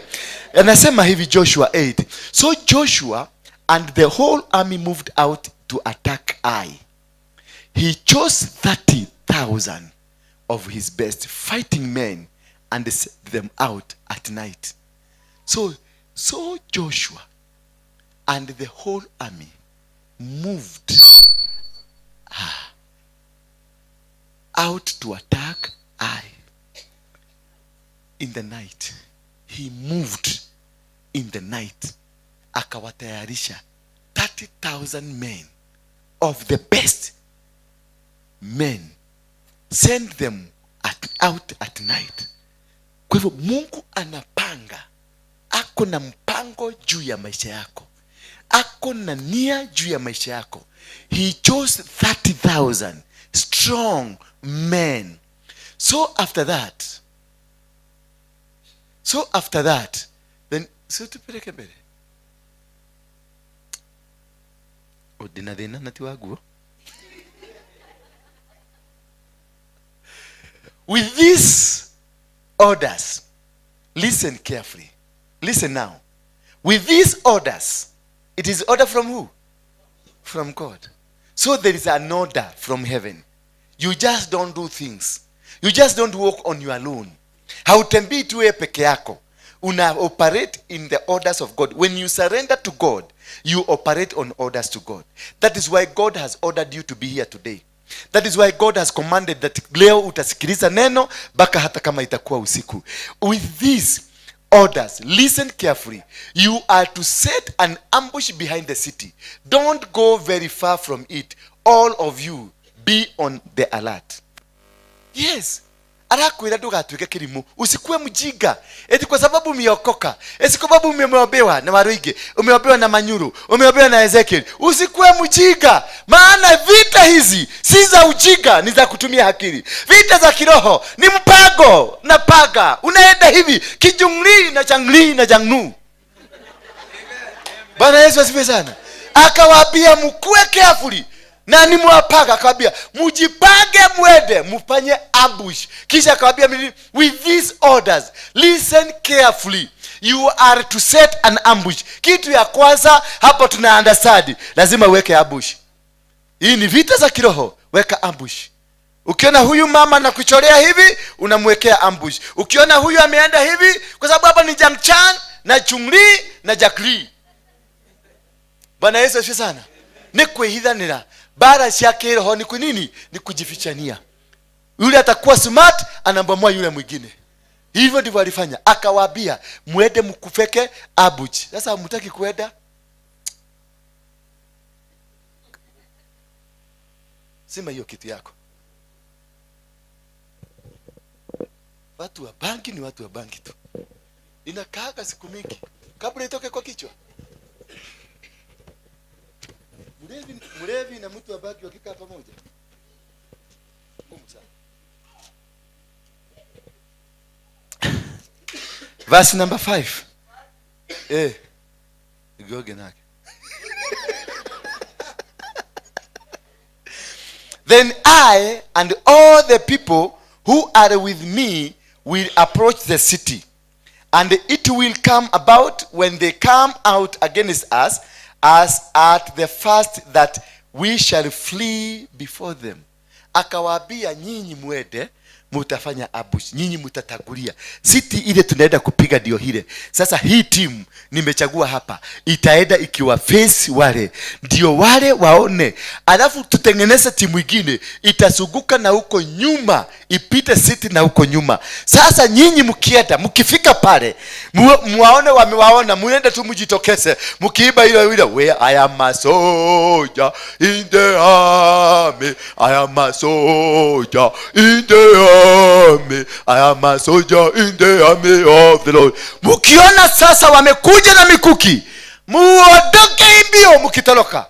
Na wale watu wote wakawafuata waende wakawamaliza. Kumbe hawakuwa najua kuna jeshi lingine iko pale nyuma. Sasa walipotolewa kwa city, lazima utoe huyo adui yako ndani ya position mahali amekaa, anaweza kukumalizia. Mtu kama anaofanya operation, mungoe kutoka kwa operation yake, mungoe kwenye madhabahu yake, mulete kwa madhabahu yako ndio uweze kumbomoa. Huwezi kubomolea mtu kwa madhabahu yake, atakumaliza, atakuangusha. Bwana Yesu asifiwe sana. Ngoa huyo mtu kwa madhabahu, umweke kwa madhabahu yako. Akaenda akawaambia torokeni, wakatoroka. Ile jeshi lingine ilikuwa nyuma ikaingia sete, ikakamata sete. Hawakugeuka hivi, wanaona moto inawaka, wakashindwa ni hawa tutafuata ama turudi kwa sete. Sasa wale wengine walipoona wamegeuka kuangalia moto venye inawaka, wakienda kurudi, hawa wakarudi, na wale wakakuja wakamaliza watu. Lazima utumie akili. Mwambie mwenzako tumia akili. Akili, mwambie ni akili mzuri. Si akili ya bagi na changa, akili mzuri. Bwana Yesu asifiwe sana. Ni lazima utumie ujaja. Ukristo ni ujaja. Sema Ukristo ni ujaja. Ukuwa Mkristo sio kuwa mjiga. Ati kwa sababu wewe ni nabii unaanza kusema nyinyi yote ninawamaliza katika jina la Yesu Kristo utangolewa. Utagogwa mpaka udhadolewa chini. Bwana Yesu asifiwe sana. Ukristo si ujiga. Kuokoka si umefanyika tuende sasa. Unaenda unakuta madhabahu ya Freemason pale. Unaweza kusema katika jina la Yesu tunabomoa hii madhabahu. Tunabomoa hii madhabahu. Itaanguka. Itaanguka. Kienda nyumbani wewe utakuta maiti, utakuta wewe ni maiti. Vita za kiroho ni kutumia brain. Ni kutumia ujuzi. Unaogoja the instruction of God. Is it time ya kwenda kubomoa? Mimi siwezi kwenda crusade mpaka niambiwe ni moro na niambiwe date na niambiwe nisikilize nisikie ni siku gani. Bwana Yesu asifiwe sana. Next crusade tunaenda. Lakini Mungu ameniambia ni wapi? Nakaa hapa nikojee mpaka niambie date ya mahali fulani ni hii. Na ile silaha utaenda nayo ni hii. Na mahubiri ile utaenda nayo ni hii. Because kila mahali kuna madhabahu ya huko. Kila mahali kuna mbinu za vita za huko. Lazima ujue jinsi ya kupambana. Ukitoka hapa uende Amerika, ukute wamejenga minara yao. Ukikuta mama huko wanatembea uchi, unaanza kusema Jesus, Jesus, Jesus, Jesus. Oh my God. Oh my God. Na huyu mtu anaongea Kikuyu ni ya Murang'a kabisa. Oh my God. Oh my God. Lakini kwa sababu amefika huko Amerika, anasikia ni oh my God. Sasa anaanza oh my God. Kumbe wanasemaga God, the God, yule Mungu walikuwa Mungu ya nini God? Alikuwa Mungu ya hiyo miungu. Sasa na wewe unaanza kusema oh my God. Oh my God. Eti kwa sababu umeona wamama wamepita uchi. Ama watu uliona hiyo picha wakipita uchi wakienda, ama ile picha ya shetani walikuwa wameenda kuabudu huko Amerika Seattle wakipita hivi. Nilikaona kwa mtu wako kwa screen ni Mkikuyu wa kutoka Murang'a. Anasema oh my God, oh my God. Oh, tabashalaya. Ishalaya. Hawa watu wametoa nguo miaka yote 100 years ama 200 years. America has been there. Wamekuwa kiworship the devil. The foundation of White House iliwekelewa jiwe, the cornerstone of the foundation ya White House ni ya Freemason. Kama hii tu ya Kenya ni ya Freemason. Sasa oh my God, oh my God, oh my God, oh my God. Na umepelekwa huko na jaa. Na kule unaenda kufanya kazi ni kwao. You need a strategy to enter, to destroy, to capture. You must need. Unajua hapa, unajua huyu mwanaume nimepatana na mwanaume, ama nimekoa kumbe mimi ni devil worshiper. You don't need to come and say Pepper, it's okay. Pepper, you know I discovered you are a devil worshiper. Wewe. Nitarudi tu kwa nyumba, niko na kabuduki, nitakunyamazisha na nikutoe sacrifice. Kwa maana kule labda nilikuwa nimeitishwa sacrifice. Umekufa mmoja kufa? Umekufa na hiyo Yesu yako. Yesu hatabiagi na wajika, anatabiaga na watu wako na hii. Bwana Yesu asifiwe sana. Katika hii vita tunaenda, hii migi tumike, ujaja. Yesu mwenyewe ni mjaja. Yesu alienda kaponya watu na akaambia msiseme. Msifanye nini? Kwa sababu alijua wakisema atanyoroswa. Si alinyoroswa, si alienda huko kwa kina Lazarus. Akatolewa duki. Alikuwa huko ameenda na ameanza kutengeneza kabi huko. Na ameanza kuogea msuri huko. Nini unajua ni nyumba ilikuwa na watu wazuri wengi. Sasa mavijana wa huko wakasema kwa sababu walifikiria Yesu amekuja kuchukua msichana huko. Sasa wakafikia na sura mbaya. Wakasema igeke kemodo getiko tutunya gero sito. Bwana Yesu asifiwe sana. Yesu alitolewa unyoya. Alienda. Wakati alitolewa alitoroka. Lakini alipofika kule kupumzika siku kadhaa, akaambia Lazarus amekufa. Akajua sasa nimepata chance ya kurudi. Maana alikuwa ameenda kabla ya time. Aliporudi alienda kuwauliza na mangamigi sana. Mmemweka wapi? Mary Magdalene anamwambia, "Koro rari goko thiko inya." Koro rari ko? Kama ungekuwa hapa 4 days, angekuwa hai. Lakini sasa already ameoza. Aliwauliza nani? Mumemweka? Kwa sababu anajua this is a time to act. The time ya Mungu, ya mimi kujiestablish hapa, ya mimi kujulikana ni hii. Alimuuliza mumeweka wapi? Na alikuwa mkali, alikuwa na maringo, anakanyaga hivi. Mumoyeteko.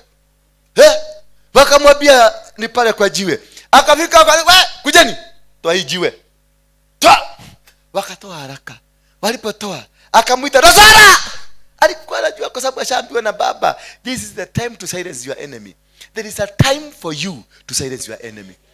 Kuna wakati wakati Mungu amekutayarishia, your enemies are going to be silenced. Wachana na wao waongee. Leave them, give them the room. Waondoke. Give them room, they talk. Because as much they talk, the bigger miracle is going to happen, which will silence them. Haijalishi. The more they are talking about you, the more the miracle is coming. Hallelujah. Alipofika huko aliwaambia toeni jiwe. Wale walimfukuza, aliwaambia toeni jiwe, na wakatoa wakamsikiliza. Hiyo ndio secret ya Mungu. Wale walikupiga, Mungu atawatumia kuja kukusafisha. Bwana Yesu asifiwe sana. So tuko basi gani sasa? Kaita gani? Verse 6. Pastor, si unanikumbushaga? 6 iko wapi? Zimepotea. Kadirora maida. Iko wapi? Acha na imagine zao. For they will come out after us till we have drawn them from the city. For they will say, they are fleeing before us, as at that first. Therefore we will flee before them. Then you shall rise from the ambush and seize the city, for the Lord your God will deliver it into your hand. So ile ujaja unatumia, Mungu anakuja anaipatia nguvu. God will deliver them into your heart. Mwanasikia? Ametumia ujika ama ametumia nini? Mugaida tuananaga na kelimu. Mungu hapelekanagi na wajiga. Kama wewe ni mujika, nenda uombewe toba ya ujika. Mungu hapelekanagi na ujiga. Anataka mtu sharp. Anataka mtu ako na brain, mchoraji. Unakachora kanaigia. Mimi napenda nikisikia wewe ni mchoraji tutatembea na wewe. Lakini nikisikia wewe unataka kuchorea mfuko yangu, nitakuchorea. Kuja tuchore tulete. Si ndio maba? Aka kama mtu kalikuwa kamwizi, ndio nakapenda kuja hapa. Huyu ni mtu, ile banki huyu mtu amevuta. Huyu. Ukichotewa kidogo upatiwe. Madhare case. Ile iko hapa. Huyu mtu alikuwa anafungua bunduki hivi, anaifunguanisha yote AK47. Yote kama amefunga macho tena anairudisha hivi yote na anaweka. Huyu jamaa kama ushainyang'anywa gari, angalia kama ni hii sura. Hii ni akili tupu. Hii ni akili? Yes, hii ni akili nafaa ukae nayo, utatembea nayo. Lakini si mtu akukuja hapa ya kunyonya zile kidogo uko nayo. Ni mtu muogeseane, mtafute mtu ako na akili, huyu mwingine ako na akili, muogeseane mwende mahali. Bwana Yesu asifiwe sana. Haleluya. Bwana Yesu asifiwe. Lesson ya mwisho. Naenda bio sana kwa sababu sitaki tuchelewe kama venye tulichelewa the other day. The last lesson. Let God fight your battles. Let God do what? Allow God to fight your battles. And this you find it in 2 Chronicles chapter 20 verse 17. Let all the battles belong to God. Wacha kujaribu kujipigania. Wacha kujaribu kuinua kidole. Akikupangia maovu, enda kwa magoti. Piga magoti chini. Wakikupangia venye watakumaliza, don't worry about them. Just go report it to your father. Akikupatia kiambia hivi, don't worry about it. Wakisema unakufa kesho, wewe usijali, usibishane na wao, nenda upige magoti chini. Waambie God, wale wanasema nitakufa, wao unasemaje? Mungu anakuambia una miaka 100. Sasa kuja enda nunua kasuti kazuri, ka American wear, ka Italian, unatembea kama ni mtu amekuliwa na dutu, ndio wajue uko bado unaendelea. Unatembea kama kitapatia. You will not have to fight this battle. Take up your position. All what you need, it is to take up your position. You don't need to fight. Yenda simama kwenye position ili ambayo utajua advantageous position. Unabii usimame kwenye position, watu wote ndio wakuone, maana Mungu atakushindania na atakuwezesha. Inasema you will not have to fight this battle. Take up your position. Stand firm and see the deliverance the Lord is about to bring to you. Stand firm. Usiogope wala usifadhaishwe. Simama imara. Huyu Mungu atakupigania. Huyu Mungu atashinda vita zako zote. Anasema Judah and Jerusalem, do not be afraid, do not be discouraged. Go out to face them tomorrow and the Lord will be with you. Don't be usibabaishwe. Eti walisema nini? Ati maraudi ni kwa watu. Ati walisema nini? Itakuwa. Don't be afraid of them. Don't be dismayed. Usikue ati wakutishe, ati wakwambie watakubabaisha. Wakikwambia watakubabaisha, jibabaishe. Fanya hivi, kumbe ni tisi unafanya. Unaambia mimi naogopa, lakini ni tisi unafanya. Jaza kifua. Ambia Mungu teremka, nyorosha watu. Your God will do your battle. Your God will win. Deuteronomy 7 very fast. Mungu atashinda. He will hand them to you. Atawalete mikononi mwako na atakushindania. Jehoshaphat, when the Lord your God brings you into the land you are going to enter, or you are entering to possess. So there is a land. Kuna mahali Mungu anakupeleka. Mwambie mwenzako, kweko dodwaletwa ne gai. Kuna mahali Mungu anakupeleka. When the Lord your God brings you into the land you are entering to possess. Kwa hivyo kuna mahali Mungu anakupeleka where you are going to possess. Mwambie mwenzako, kuna kitu iko. Kuna mpango. There is somewhere I'm going to possess. Kuna mahali ninaenda kupossess. I am going to possess the land you are entering to possess, and it drives out before you many nations. Kwa hivyo si wewe anaenda kuwafukuza watu kwa sababu yako. Anaenda kufanya kakang na watatoka. Na hawa si watu wadogo. Wale wanaenda kufukuzwa kwa sababu yako Komoro, si watu wachache.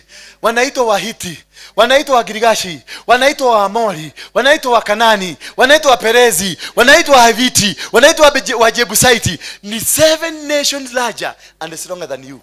So the people that are going to be removed are not weak, are much stronger than you. The enemies ambao wamekuzunguka, they are much stronger than you. The enemies of people, wale watu wamekuzingira, wale watu ambao wanaenda kungolewa, wako na nguvu kuliko wewe, wako na uwezo kuliko wako, wako na mamlaka kuliko yako. But one thing I want to assure you, they are going to be removed.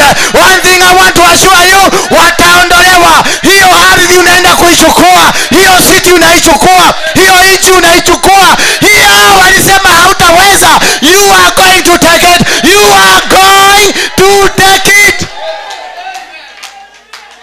Don't worry of them. It is already he himself he is removing them from the territory for your sake. Not for anybody's sake, for your sake. He is removing them. Anawaondoa. Analete mabrusi na makulintu na makulinta, wanafanya kerekete korokoko kya. Yes. And when God, your Lord, your God has delivered them over to you. Ebu sikite your statement.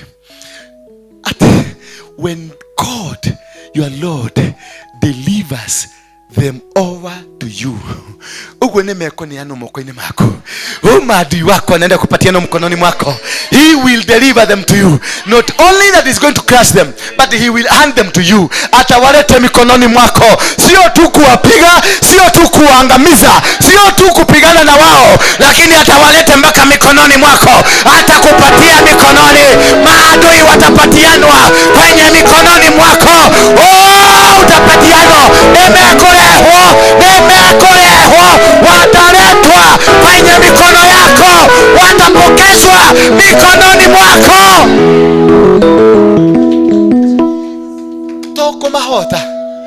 Toko mahota. Siku wa shida tu. Nifukulie moja. Siku wa shida tu, bali hata wataletwa na uonyeshwe. Haka ndiko garatulite gakugiete. Haka kamama ndio makamekuwa kamurogi. Haka kamuse ndio makamekusumbua. Ataletwa mikononi yako. Kataletwa. But there is a sad story here. Bwana Yesu asifiwe sana. There is a sad story here. Mwambie mesango, there is a sad story here. Rudisha huko mbele kwa. Umesoka kwa nini? And when the Lord your God has delivered them over to you and you have defeated them, then you must, this is a sad story, then you must destroy them totally. Make no treaty with them and show them no mercy. Akikukupatia akonegerare, umahinye, uwafinye, uwamalize, uwafinye. Make no treaty. Usikuwe na mipango na wao. Wamalize,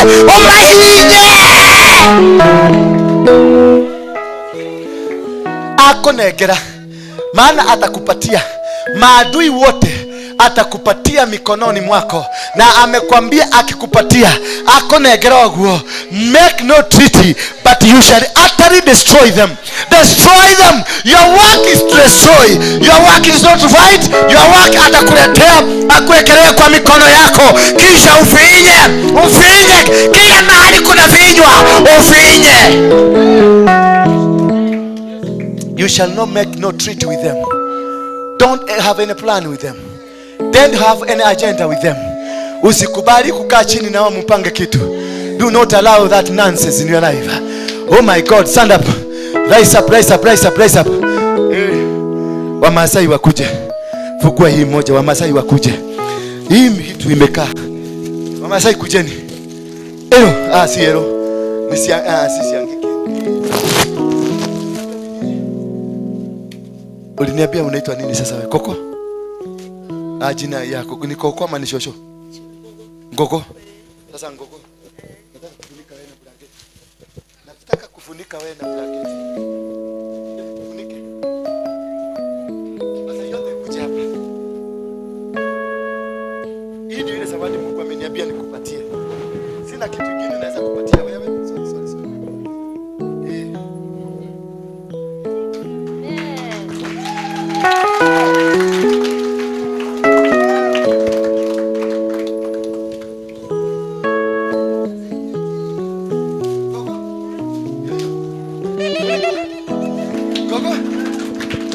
Yo. Funika. Namwaza kulala. Gogo. Namwaza kulala. Gogo. Wewe kwa haraka.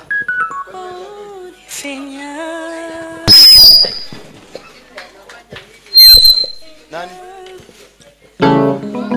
Neke kioto. Wachana na kazi yako. Mami, wachana na kazi yako.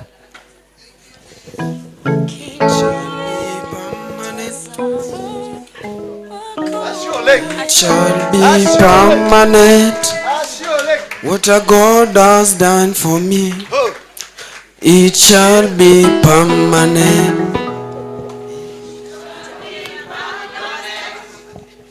It shall be permanent. Asante.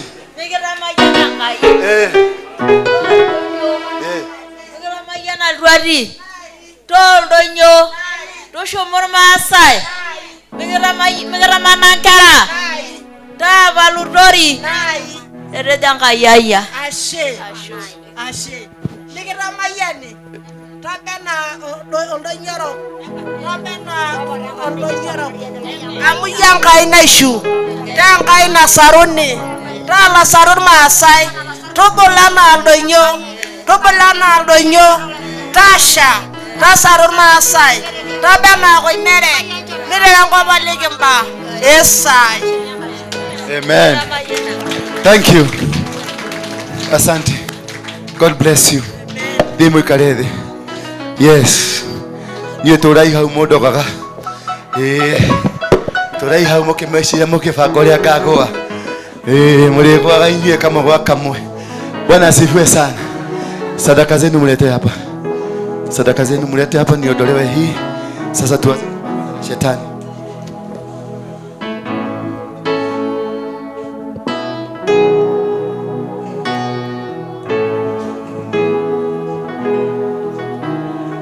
Na muharakishe. Wekelea hapa. We are already in the presence of the Lord. We are already the presence, the power, the authority is already here. The grace, the anointing, it is already here. Iko mahali hapa. Connect yourself quickly. Connect yourself quickly. Connect yourself quickly. Jiunganishe na hii madhabahu. Jiunganishe na hiyo baraka imeachiliwa. Jiunganishe na hiyo baraka imeachiliwa. In the mighty name of Jesus. Jiunganishe na hiyo baraka imeachiliwa. You don't understand the secret. Nimewaambia the secret of the Lord. Nimewaambia jinsi Mungu anavyofanya. Huyu Mungu ana uwezo. Huyu Mungu ana mamlaka. Huyu Mungu ana njia za kutenda vitu zake. Mimi nimekwambia hii blanketi, wacha. Hii blanketi nimekaa nayo miaka yote hiyo. yeni wehubire nawe yehubire uigwe ya maigwa. Thank you Jesus, thank you Jesus. Fanya hima, hata kama ni shilingi moja uko nayo, hata kama ni kateni bobu wekelea hatu hapa. There is a grace imeachiliwa, and this is a time to connect with this grace. This is a time to connect with the anointing of God. There is something that is being set free in your life. Kuna kubadilishwa, kuna kuinuliwa. There is a new covenant that God is making with you. There is a covenant that God is making with his people. There is a new and fresh anointing come upon you. Kuna anointing mpya imeteremuka. Kuna watu naona wanainuliwa, biashara zao zinainuliwa. Kuna watu kazini wanapatiwa promotion. Kuna watu watainuliwa. Kuna watu biashara zao zimefunguka. Kuna neema imefunguka kutoka mbinguni. Kuna vibali vimeteremshwa. Sasa kuna vibali. Kuna watu biashara zilikuwa zimefungwa, mbingu imefungua, mbingu imefungua. Kuna watu walikuwa wametafuta capital ya kufanya kazi, mbingu imeachilia capital. Connect with this blessing, connect there. Kuna watu wamekuwa wagonjwa, kuna familia ambayo imekuwa mgonjwa, wengine wamekuwa wagonjwa na kansa. Neema imeachiliwa, neema ya uponyaji imeachiliwa.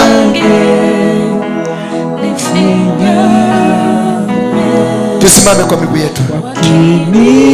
Watu wako wapi? Where are these people? Wewe unifinyange, nifanye kama nifanye. In Jesus' name, may God open every door of your life. May you be successful in whatever that you want to do. May the grace of God walk with you. In Jesus' name. Thank you.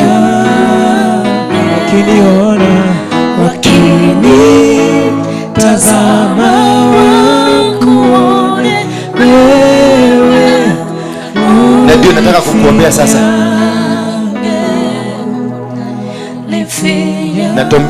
Naombea sasa. Simama tu hapo. Watu wanazubaa. Hii watu wa kuzubaa. Hii kanisa sitaki watu wa kuzubaa. Hii kanisa inaongozwa na komanda. Nataka askari, jeshi ya kufanya kazi. Hatuna subaa kila kitu. Everywhere mnasubaa. Niondolee hizi.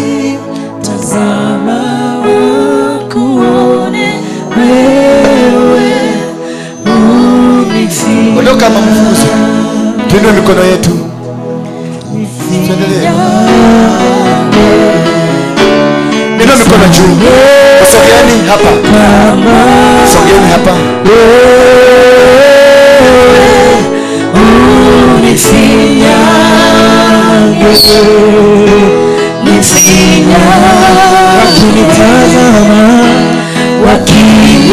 Wakinitazama wakuone wewe. Songeni kabisa.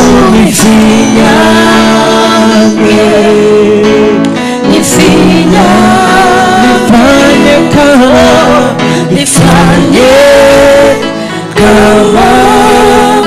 wewe, unifinyange, wakinitazama wakuone, wakinitazama wakuone. Imba wimbo imeimbika. Sogeza tu huko kidogo kama itaweza. Thank you. Inua mikono yako juu. Nataka ujipeleke mbele za Mungu. Kuna neema ambayo imeshushwa. Mungu amefungua milango. Na hiyo milango haitafungwa.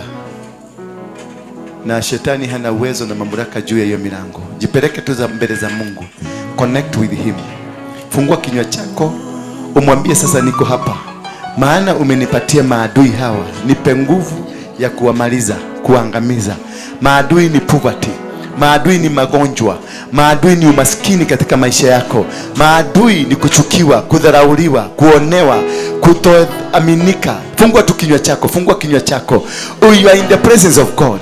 You are in the presence of God. You got the power, you got the anointing. Bwana anasema ameanza kufungua watu. I can see the grace of God. Naona malaika wameshuka. Watu wameshuka, malaika wa uponyaji, malaika wa deliverance wamekushuka. Naona roho wa Bwana ameshuka. Kuna mtu ameenda kufunguliwa sasa. Kuna watu wameanza kufunguliwa sasa. Neema ya Mungu imeshuka. Neema ya Mungu imeshuka.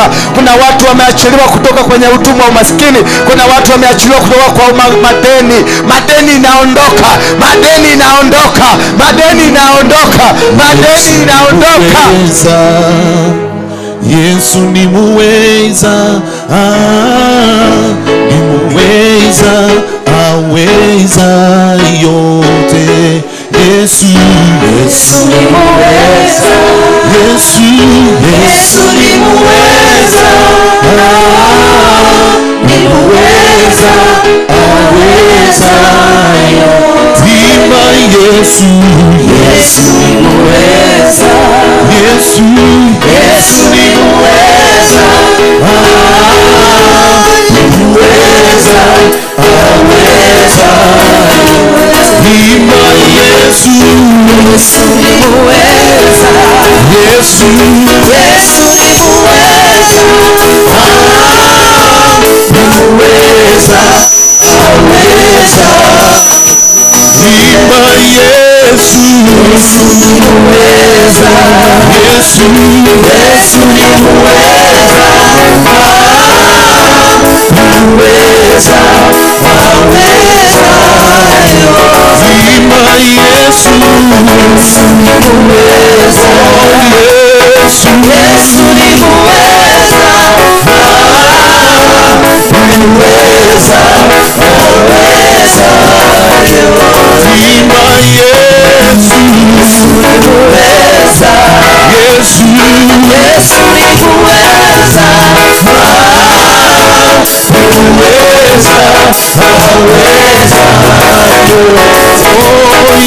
Yesu ni muweza, Yesu, Yesu ni muweza, muweza, aweza. Ima Yesu, Yesu ni muweza, Yesu ni muweza, muweza, aweza. Yesu ni muweza, Yesu ni muweza, muweza, aweza. Ima Yesu, Yesu ni muweza, Yesu,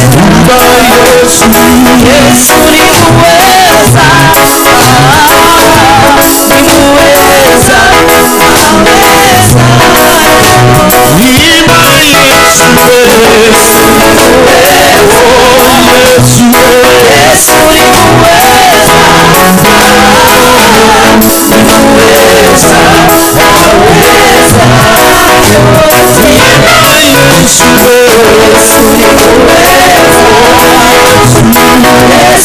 Ima Yesu, Yesu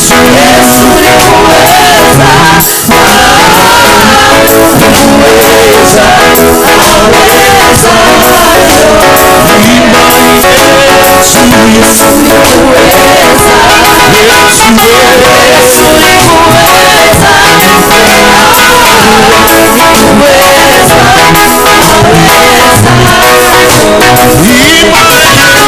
muweza, Yesu, Yesu ni muweza, muweza, aweza. Ima Yesu, Yesu ni muweza, Yesu, Yesu ni muweza, muweza, aweza. Ima Yesu, Yesu ni muweza, aweza yote. Yesu ni muweza, muweza, aweza. Yesu ni muweza, Yesu ni muweza, muweza, aweza. Ima Yesu, Yesu ni muweza, Yesu, Yesu ni muweza, muweza, aweza.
Yesu ni muweza, Yesu ni muweza, muweza, anaweza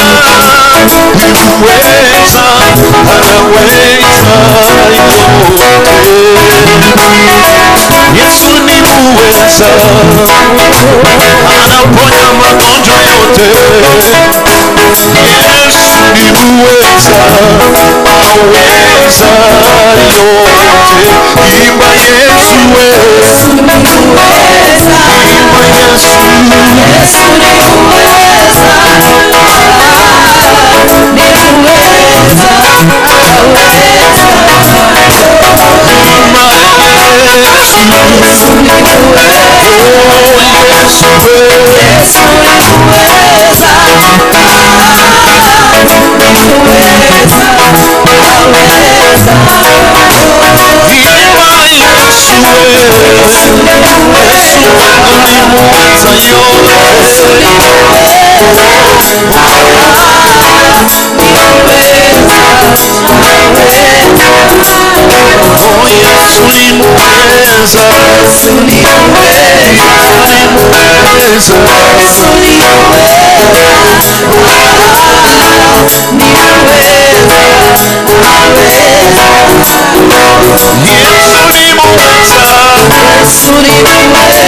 Yesu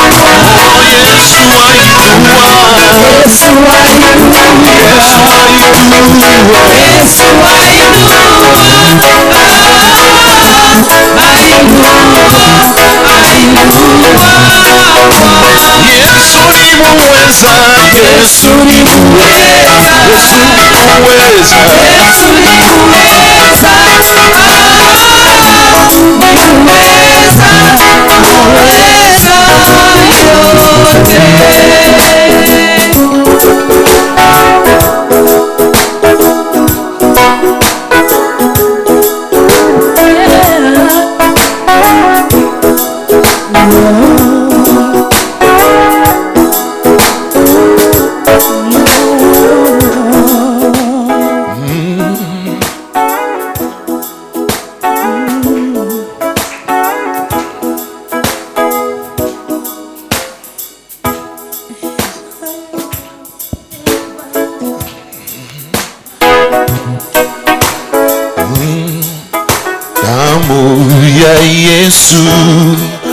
husafisha kabisa. Damu ya Yesu husafisha kabisa. Damu ya Yesu husafisha kabisa. Damu ya Yesu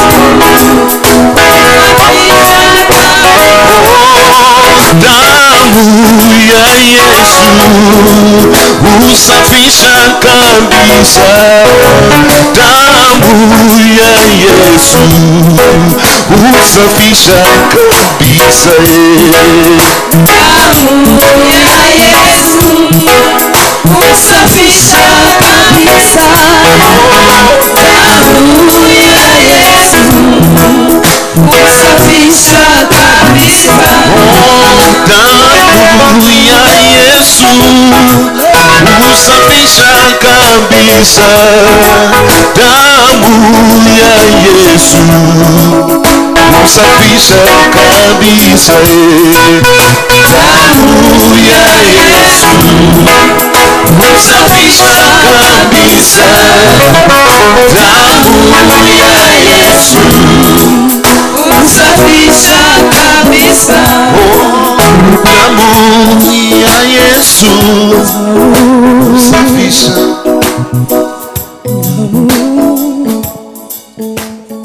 Wacha niwakwambie sasa,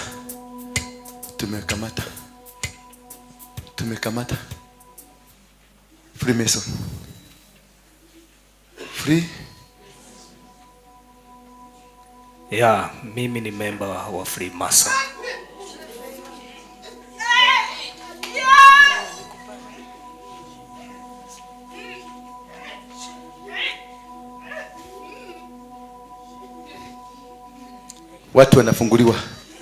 watu wanafunguliwa sasa kutokana kwa roho ya Freemason. Ndio hiyo watu wanafunguliwa sasa. Mungu alituambia atakuletea mikononi mwako. Yes. Atakuletea wapi? Na utakapowashika, you shall utterly destroy them in the mighty name of Jesus Christ. Uliingiaje kwa Freemason? Freemason nimeingia kupitia YouTube na nikawasiliana nao Tanzania. Kutoka Tanzania.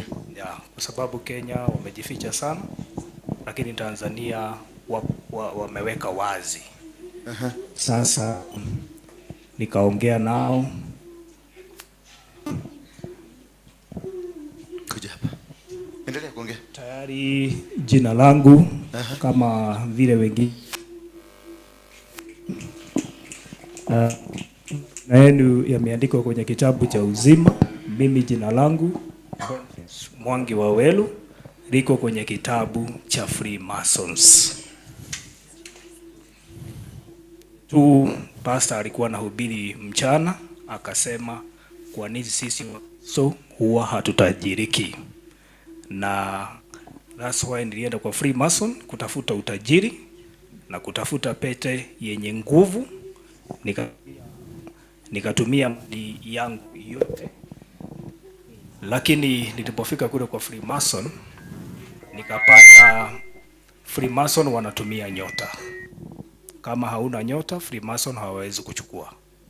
Freemason wanachukua nyota na nyota zangu zinahesabika, lakini kuna watu walichinja ngamia ndio nisiwahi tajirika au kupata kitu chochote duniani. Na ndio nikaangalia, nimefanya kazi miaka 10 sina chochote. Ndio nikajaribu kwa Freemason. Sasa Freemason wakaniambia lazima kuchinjwe ngamia, nioshwe na damu ya ngamia na nikunywe damu ya ngamia. Vile apostle huwa anawaambia, chuguza ni nini kinasumbuanga maisha yako. Gideon hakujua baba yake ndiye alikuwa tatizo. Ilibidi aingie kwa zizi la baba yake ndio achije zile ng'ombe ambazo ziliharibu yale madhabahu. Sasa yale madhabahu ya ngamia ndio yamenipeleka hadi kwa Freemason. Mimi ni Freemason, lakini nikakumbuka afadhali kuanguka mikononi mwa Mungu kuliko kuangamia, kwa sababu hata nikitajirika malipo ni jehanamu. Nitatoa familia yangu wote, lakini malipo ni jehanamu. Heri nitupe kila kitu, lakini nikajua kinachonisumbua maishani si Freemason, ni watu walichinja ngamia ili nyota zangu zisiwahi ng'aa. Mimi ni mwanachama wa Freemason na nataka kutoka Freemason, hata kama nimepoteza kila kitu. Sitaki kuwa mikononi mwa Freemason.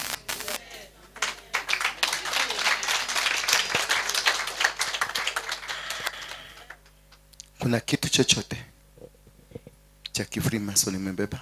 Bado sijasaini na wao. Amekuwa amekesha hapa wiki 3 Crown Nairobi Airport Hotel, lakini sikupatana na yeye. Kama vile ulitoka Uislamu kwa kujiuliza kwa nini mwalimu hataki kukufa, anawaambia nyinyi wakufe. That mind kaniambia kuliko ni muende Crown Hotel, wacha nikuja kwa Apostle Waruinge. Inua mikono yako juu. The boy. Yeah. Mimi nilipoona tabia zake zimebadilika, tukaongea na yeye. Unajua mlevi unaweza mtambua, na mtu mwenye hajakunywa kitu unaweza mtambua.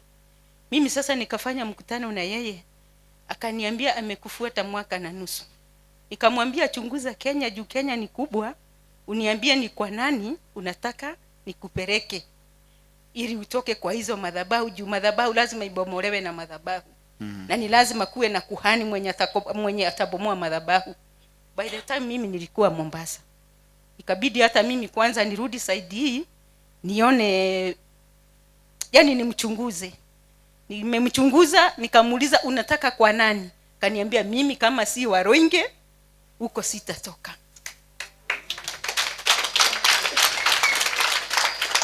Nikamuuliza tena unataka Waruinge afanye nini? Waruinge anire. Sasa nimekuachilia. Simama hapo. Piga magoti yako chini. Nyosheni mikono yenu hapa. Anapofunguliwa, na kuna watu watakuwa wakifunguliwa hapa, kuna nyota zitakuwa zinaregeshwa, maana anaregeshwa nyota yake. Sema Bwana Yesu,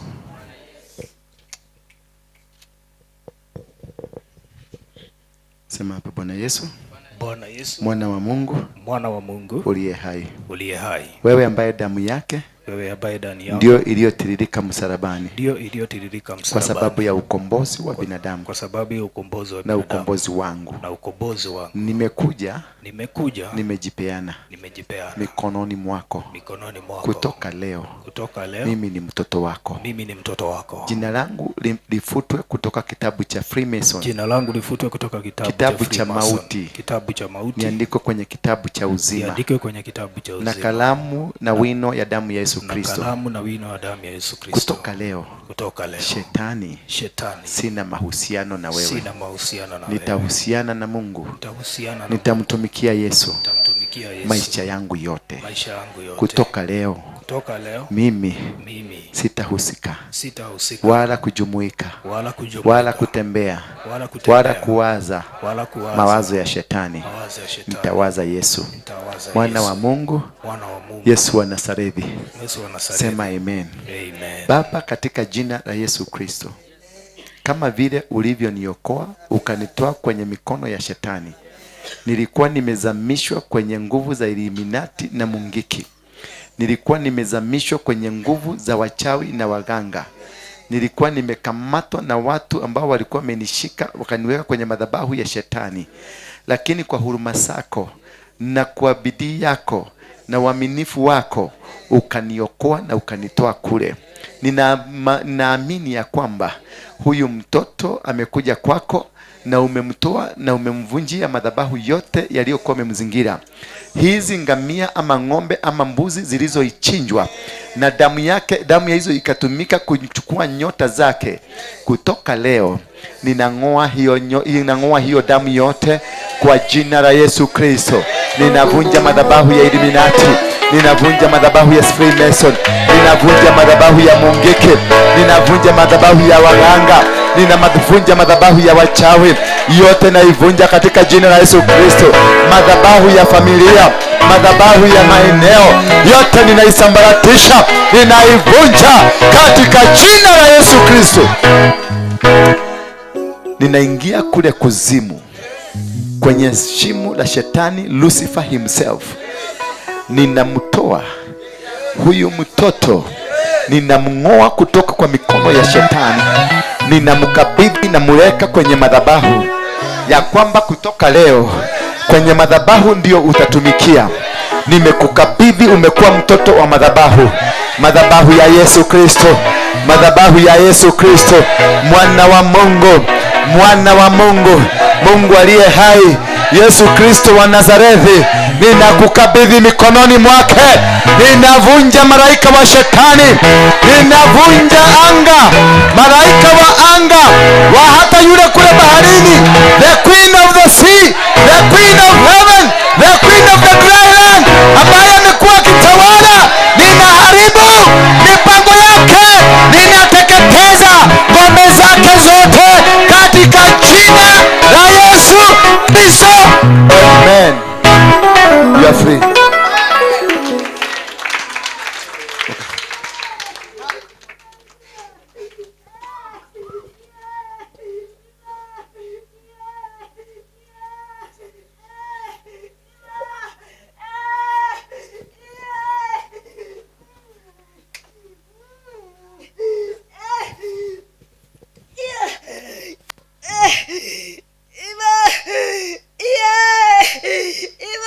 Nyota yake imeteremka.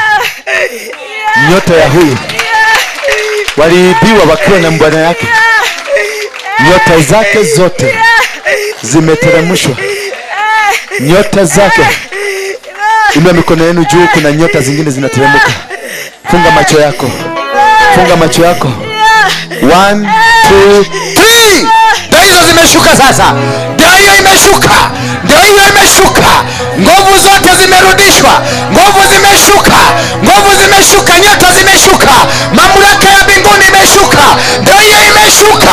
Ndio hiyo imeshuka. Ndio hiyo imeshuka. Ndio hiyo imeshuka. Ndio hiyo imeshuka. Hiyo imeshuka. Hiyo imeshuka huko. Kila mahali, kila mahali. Watch them, watch them, watch them. Angalia, angalia. Imeshuka, imeshuka, imeshuka. Neema za Mungu zimeshuka. Power from heaven. Power from heaven. Deliverance. Ndio hiyo imeshuka. Ndio imeshuka. Ndio hiyo imeshuka. Ndio hiyo. Pokea, pokea. Pokea, pokea, pokea, pokea. Pokea, pokea, pokea. Pokea, receive. Receive it. Receive, receive, receive. Receive it. Receive. Receive. Receive. Receive sasa. Pokea.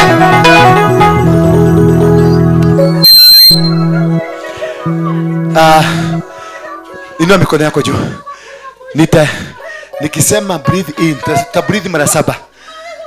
Tasema nikisema breathe in, nasema the blood of Jesus. Kuna nguvu zitakuingia. Na ni nguvu kutoka mbinguni. Na nyota zote zilikuwa zimeibiwa zitarudishwa kwako. Nikisema breathe in, una breathe in. Nikisema out, unasema blood of Jesus. Breathe in, out. Breathe in, out. Breathe in, out. Breathe in, out. Breathe in, out. Breathe in. Mara ya mwisho pokea.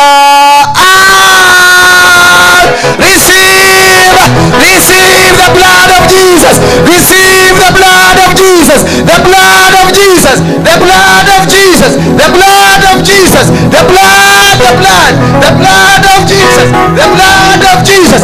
The blood of Jesus. Unafunguliwa, unafunguliwa, biashara zako zinafunguliwa.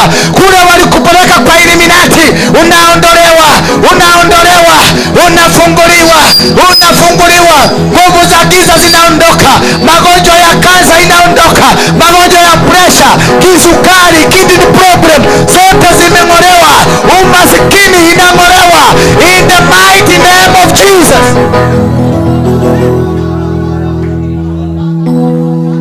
Worship. Oh yes. Ni wewe, Imbe hiyo wimbo. ni wewe Bwana, ni wewe, ni wewe Bwana,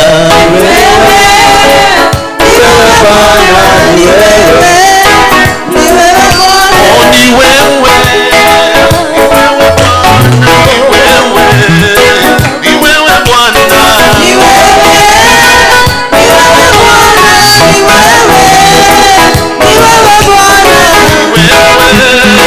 ni wewe, ni wewe Bwana, iwewe Bwana, inua mikono yako juu.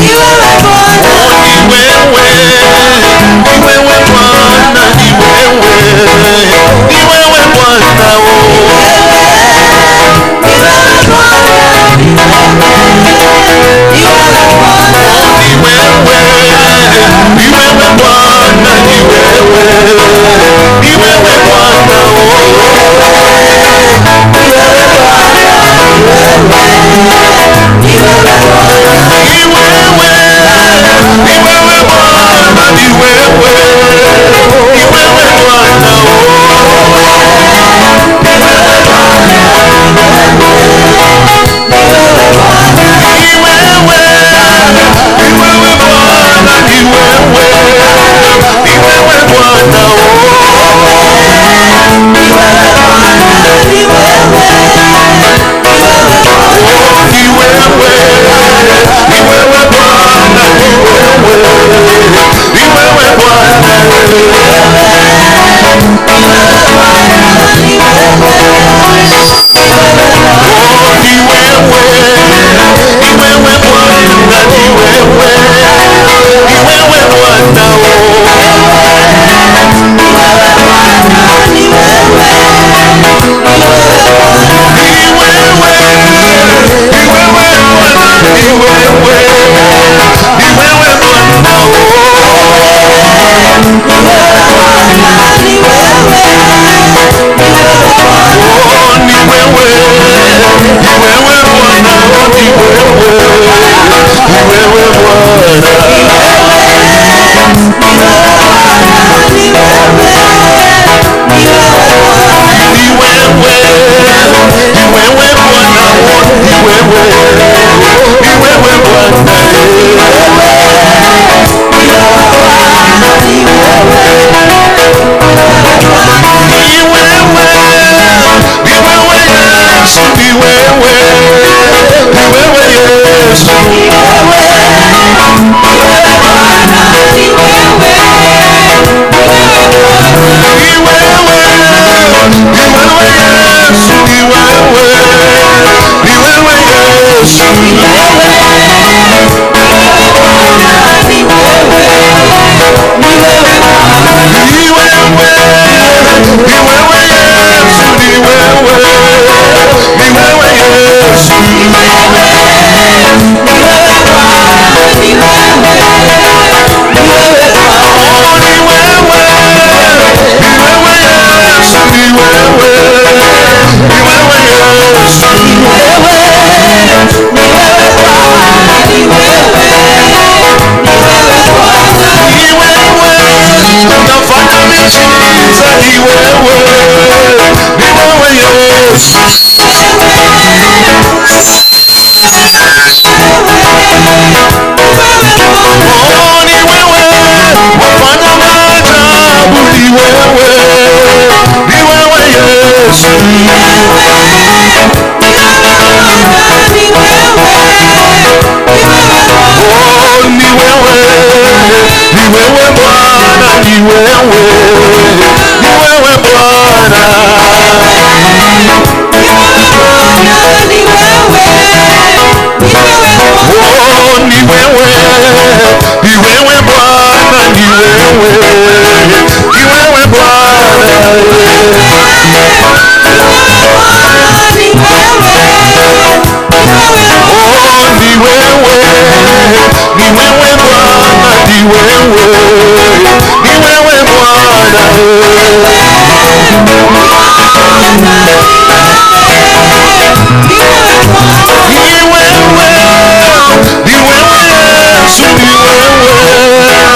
Yesu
ati wadamu ohora ni uguthira wewe yo wetagwo atia wewe nyakusu kumako Karagosa.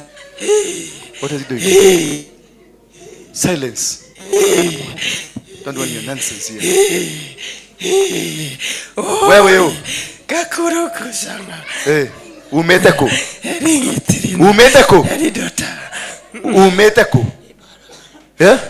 umeteko ndakwira utumie umeteko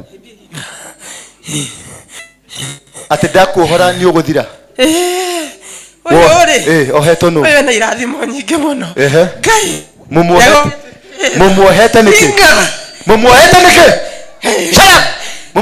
na kigongona mumuohete niki murenda ko mumutwarete ko kwa fukusa kuma muthi uyu tamurekiei muhore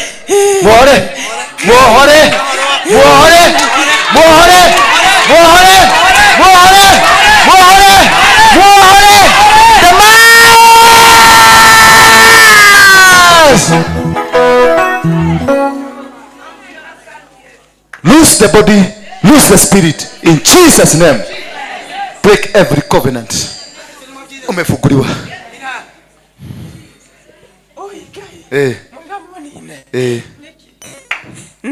Unu wako nini? Wetako wajiko no. Wajiko no. Kai moraka agenda kurikaka nikie. Wajiko no. Wajiko ne shosho kana mami. Ne sister. Ne sister. Wajiko. Mehere ha, hadi yuana ha. Toka.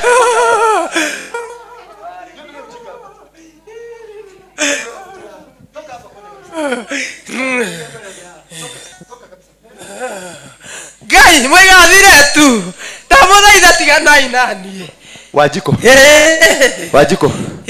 Ndagutarira rimwe nginya matatu. Woye mirigo yaku. Niki mumwikite? Nikukurikika. Nikukurikika. Mumuohete naki? Na hudana. Mwamuoheye ku? California. California. Riu ri mwamutwaririe ine kana mwamutwarire ku? Sofoto. Sofoto. Kuma mothe. Hinya waku Wajiko. Hinya waku Wajiko. Kuma mothe. Wajiko. Dinamwira mudaithie. Silence. Gai. Toka hapa, toka. Gai. Tokeni huko. Oi. Toka kabisa.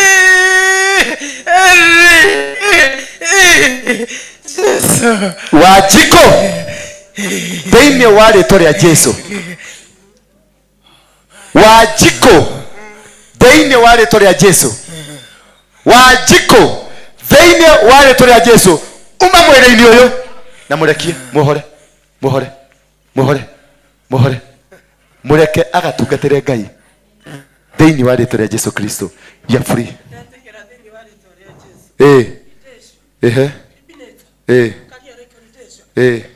No etikira. Tabokire. Tutikwenda kuigwa icio. Oya mirigo yaku uthie. Oya kĩrĩa gĩothe ũramuhete nakĩo. Oha, ora, muhore. Fungua yote. Fungua yote. Muhore. Muhore. Muhore. Ohora bete. Ruta bete iria mũramwĩkĩrĩte. Mwĩrute ciothe. Ohora harĩa hothe mũmuohete. Kule moko ginya maguru ginya matu na maitho. Ohora. Fungua yote. Fungua. Fungua yote. Fungua yote. Fungua. Muhore. Fungua yeye. Fungua. Fungua yeye. Fungua. Gikuwe merigo. Metware kuria mwarutire. Mecokie kuria mwarutire. Kuwa merigo yothe. Igerera kiande. Igerera kiande. Thie nayo. Oya yothe. Oya yothe oya ati ni meritu. Meritu ya gwika atia? Oya. Oya. Thie kinya kure mumire. Thie kwanyu kure mumire. Coka marima-inĩ manyu makwa ngoma. Johana afuruna. Eka atia? Kiki. Akarina. Hunyirina. Orodo. Icio ruga ndigũcienda. Ndĩraria na Wanjikũ. Na gũkũ ndũgũka kwĩhanania na kwĩhithania. Roho wa familia nĩ ndaũrega. Thĩinĩ wa rĩtwa rĩa Jesũ Kristo. Na kumania na ndagĩka ĩno, oya mĩrigo yaku ũthiĩ. Ndirĩ na wĩra waku haha. Hiriba. Kuwa.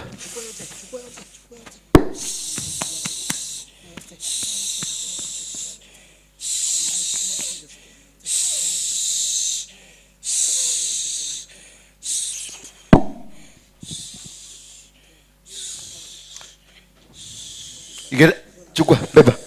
Anza safari sasa. Anza safari. Ajia safari wewe udhie.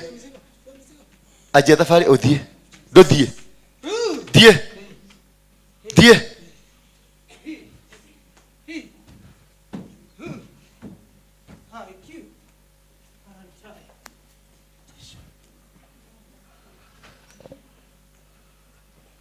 Teremkeni nyote toka. Teremkeni nyote. Sitaki kuona mtu hapa. Kuja hapa. Mahaha. Ndakwira woye mirigo yaku we. Wanjikũ. Oya mirigo yaku we. Uthie kuu kwa ngoma muturaga. Ndikwenda gũkũigua gũkũ rĩngĩ. Uyu ni mwaki. Baba. Negwĩka atĩa? Ndagwatha thĩinĩ wa rĩtwa rĩa Jesũ Kristo. Kumania ndeke ĩno. Thĩinĩ wa rĩtwa rĩa Ithe, rĩa Mwana na Roho Mũtheru. Nĩwohoka. Katika jina la Yesu.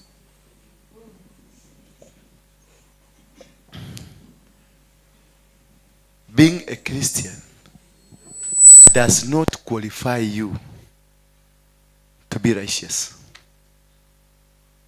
Unaweza kuwa unatabiri lakini kuna watu wamekufuga. Bwana Yesu asifiwe sana. So tujichunguze. Tufanye nini? Tujichunguze. Nyota zote zilikuwa zimeibiwa, zimeregeshwa. And now may the grace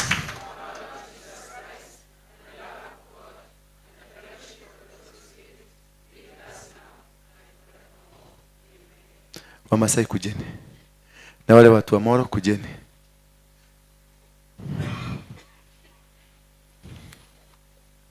Simameni hapa watu wa Moro na watu wa Masai. Tuwaombee safari mzuri. Baba, masikio sasa inaendaje? Imefunguka? Ulikuwa usikii kabisa? Inaenda ikairudi. Inaenda siku ile ulifungua alafu hapo katika hiyo maneno ya nyota. Sasa saa niko sawa hata. Uko sawa kabisa? Niko sawa kabisa. Mpigieni Yesu makofi. Thank you. Inua tu mikono yenu juu. Bwana Yesu, nakushukuru. Nasema ni asante kwa sababu ya watoto hawa wanaenda kusafiri. Katika safari yao ukasafiri pamoja na wao. Mitego yoyote ya shetani iliyopangwa juu yao nimeitegua kwenye barabara zote. Watakapofika nyumbani watakuinulia mikono, waseme wewe ni Mungu, wewe ni Baba. Na kwa sababu tumeanza safari na wao, Baba, usiwache wakapungukiwa, ila uwainue na uwafungulie milango zaidi na uwapatie upendo zaidi wa kutafuta uso wako. Asante kwa ajili ya yote ambayo umetendeka siku ya leo. Baba, ninajipeana mikononi mwako. Ninajizingira kwa damu ya Yesu Kristo, na wote walio hapa na wazingira kwa damu ya Yesu Kristo. Kusikue kuna kitu hata kimoja kitawainukia, ama revenge ama chochote kitakacho kutumwa na shetani kisiwapate. Mishale itayokurushwa na shetani isiwapate, bali wakuwe covered na damu ya Yesu Kristo. Wote walio hapa ni watoto wako. Ukawabariki, ukawafungulie njia zao. Juma lote utembee pamoja na wao na ukawaongoze kwa njia zote. Ni katika jina la Yesu Kristo naomba na kuamini. Asanteni sana. Mungu awabariki. Msafiri vizuri, mfike nyumbani. Alafu Jumatano niko na ibada maalum. On Wednesday niko na ibada maalum. Nyota zimeregeshwa. Tutakuja kufanya confirmation. So kuna anointing ceremony ambayo nitafanya on Wednesday. Siku ya Thursday. Siku ya nini? Niko na vijana karibu 1000 kutoka hapa Marigiti. Wote wale mnaonaga makua watakuwa hapa. Kama una mkate unaweza taka kuwanunulia, utuletee. Kwa sababu nataka siku hiyo nitawapikia chai. Kama una maziwa lita 1 ulete. Sukari kilo 1 ulete. Maana hawa watoto hawajawahi kupikiwa, hawajawahi saidiwa hata kidogo. Ni wao unaonanga wanaitwa kuwa, wale waizi wako kwenye madawa, wako kwenye machang'aa. Tafadhali, kwa sababu mission yetu, niliwaambia jana wale tulikuwa na wao, mission imeanza. Sema mission imeanza. Sema mission imeanza. Dunia mzima utaiona hapa. Bwana Yesu asifiwe sana. Sasa mami, unauma wapi? Nauma hii magoti. Baba, katika jina la Yesu ninatangaza uponyaji. Ndio uponyaji nakuja. Haya, hebu fanya venye hauge.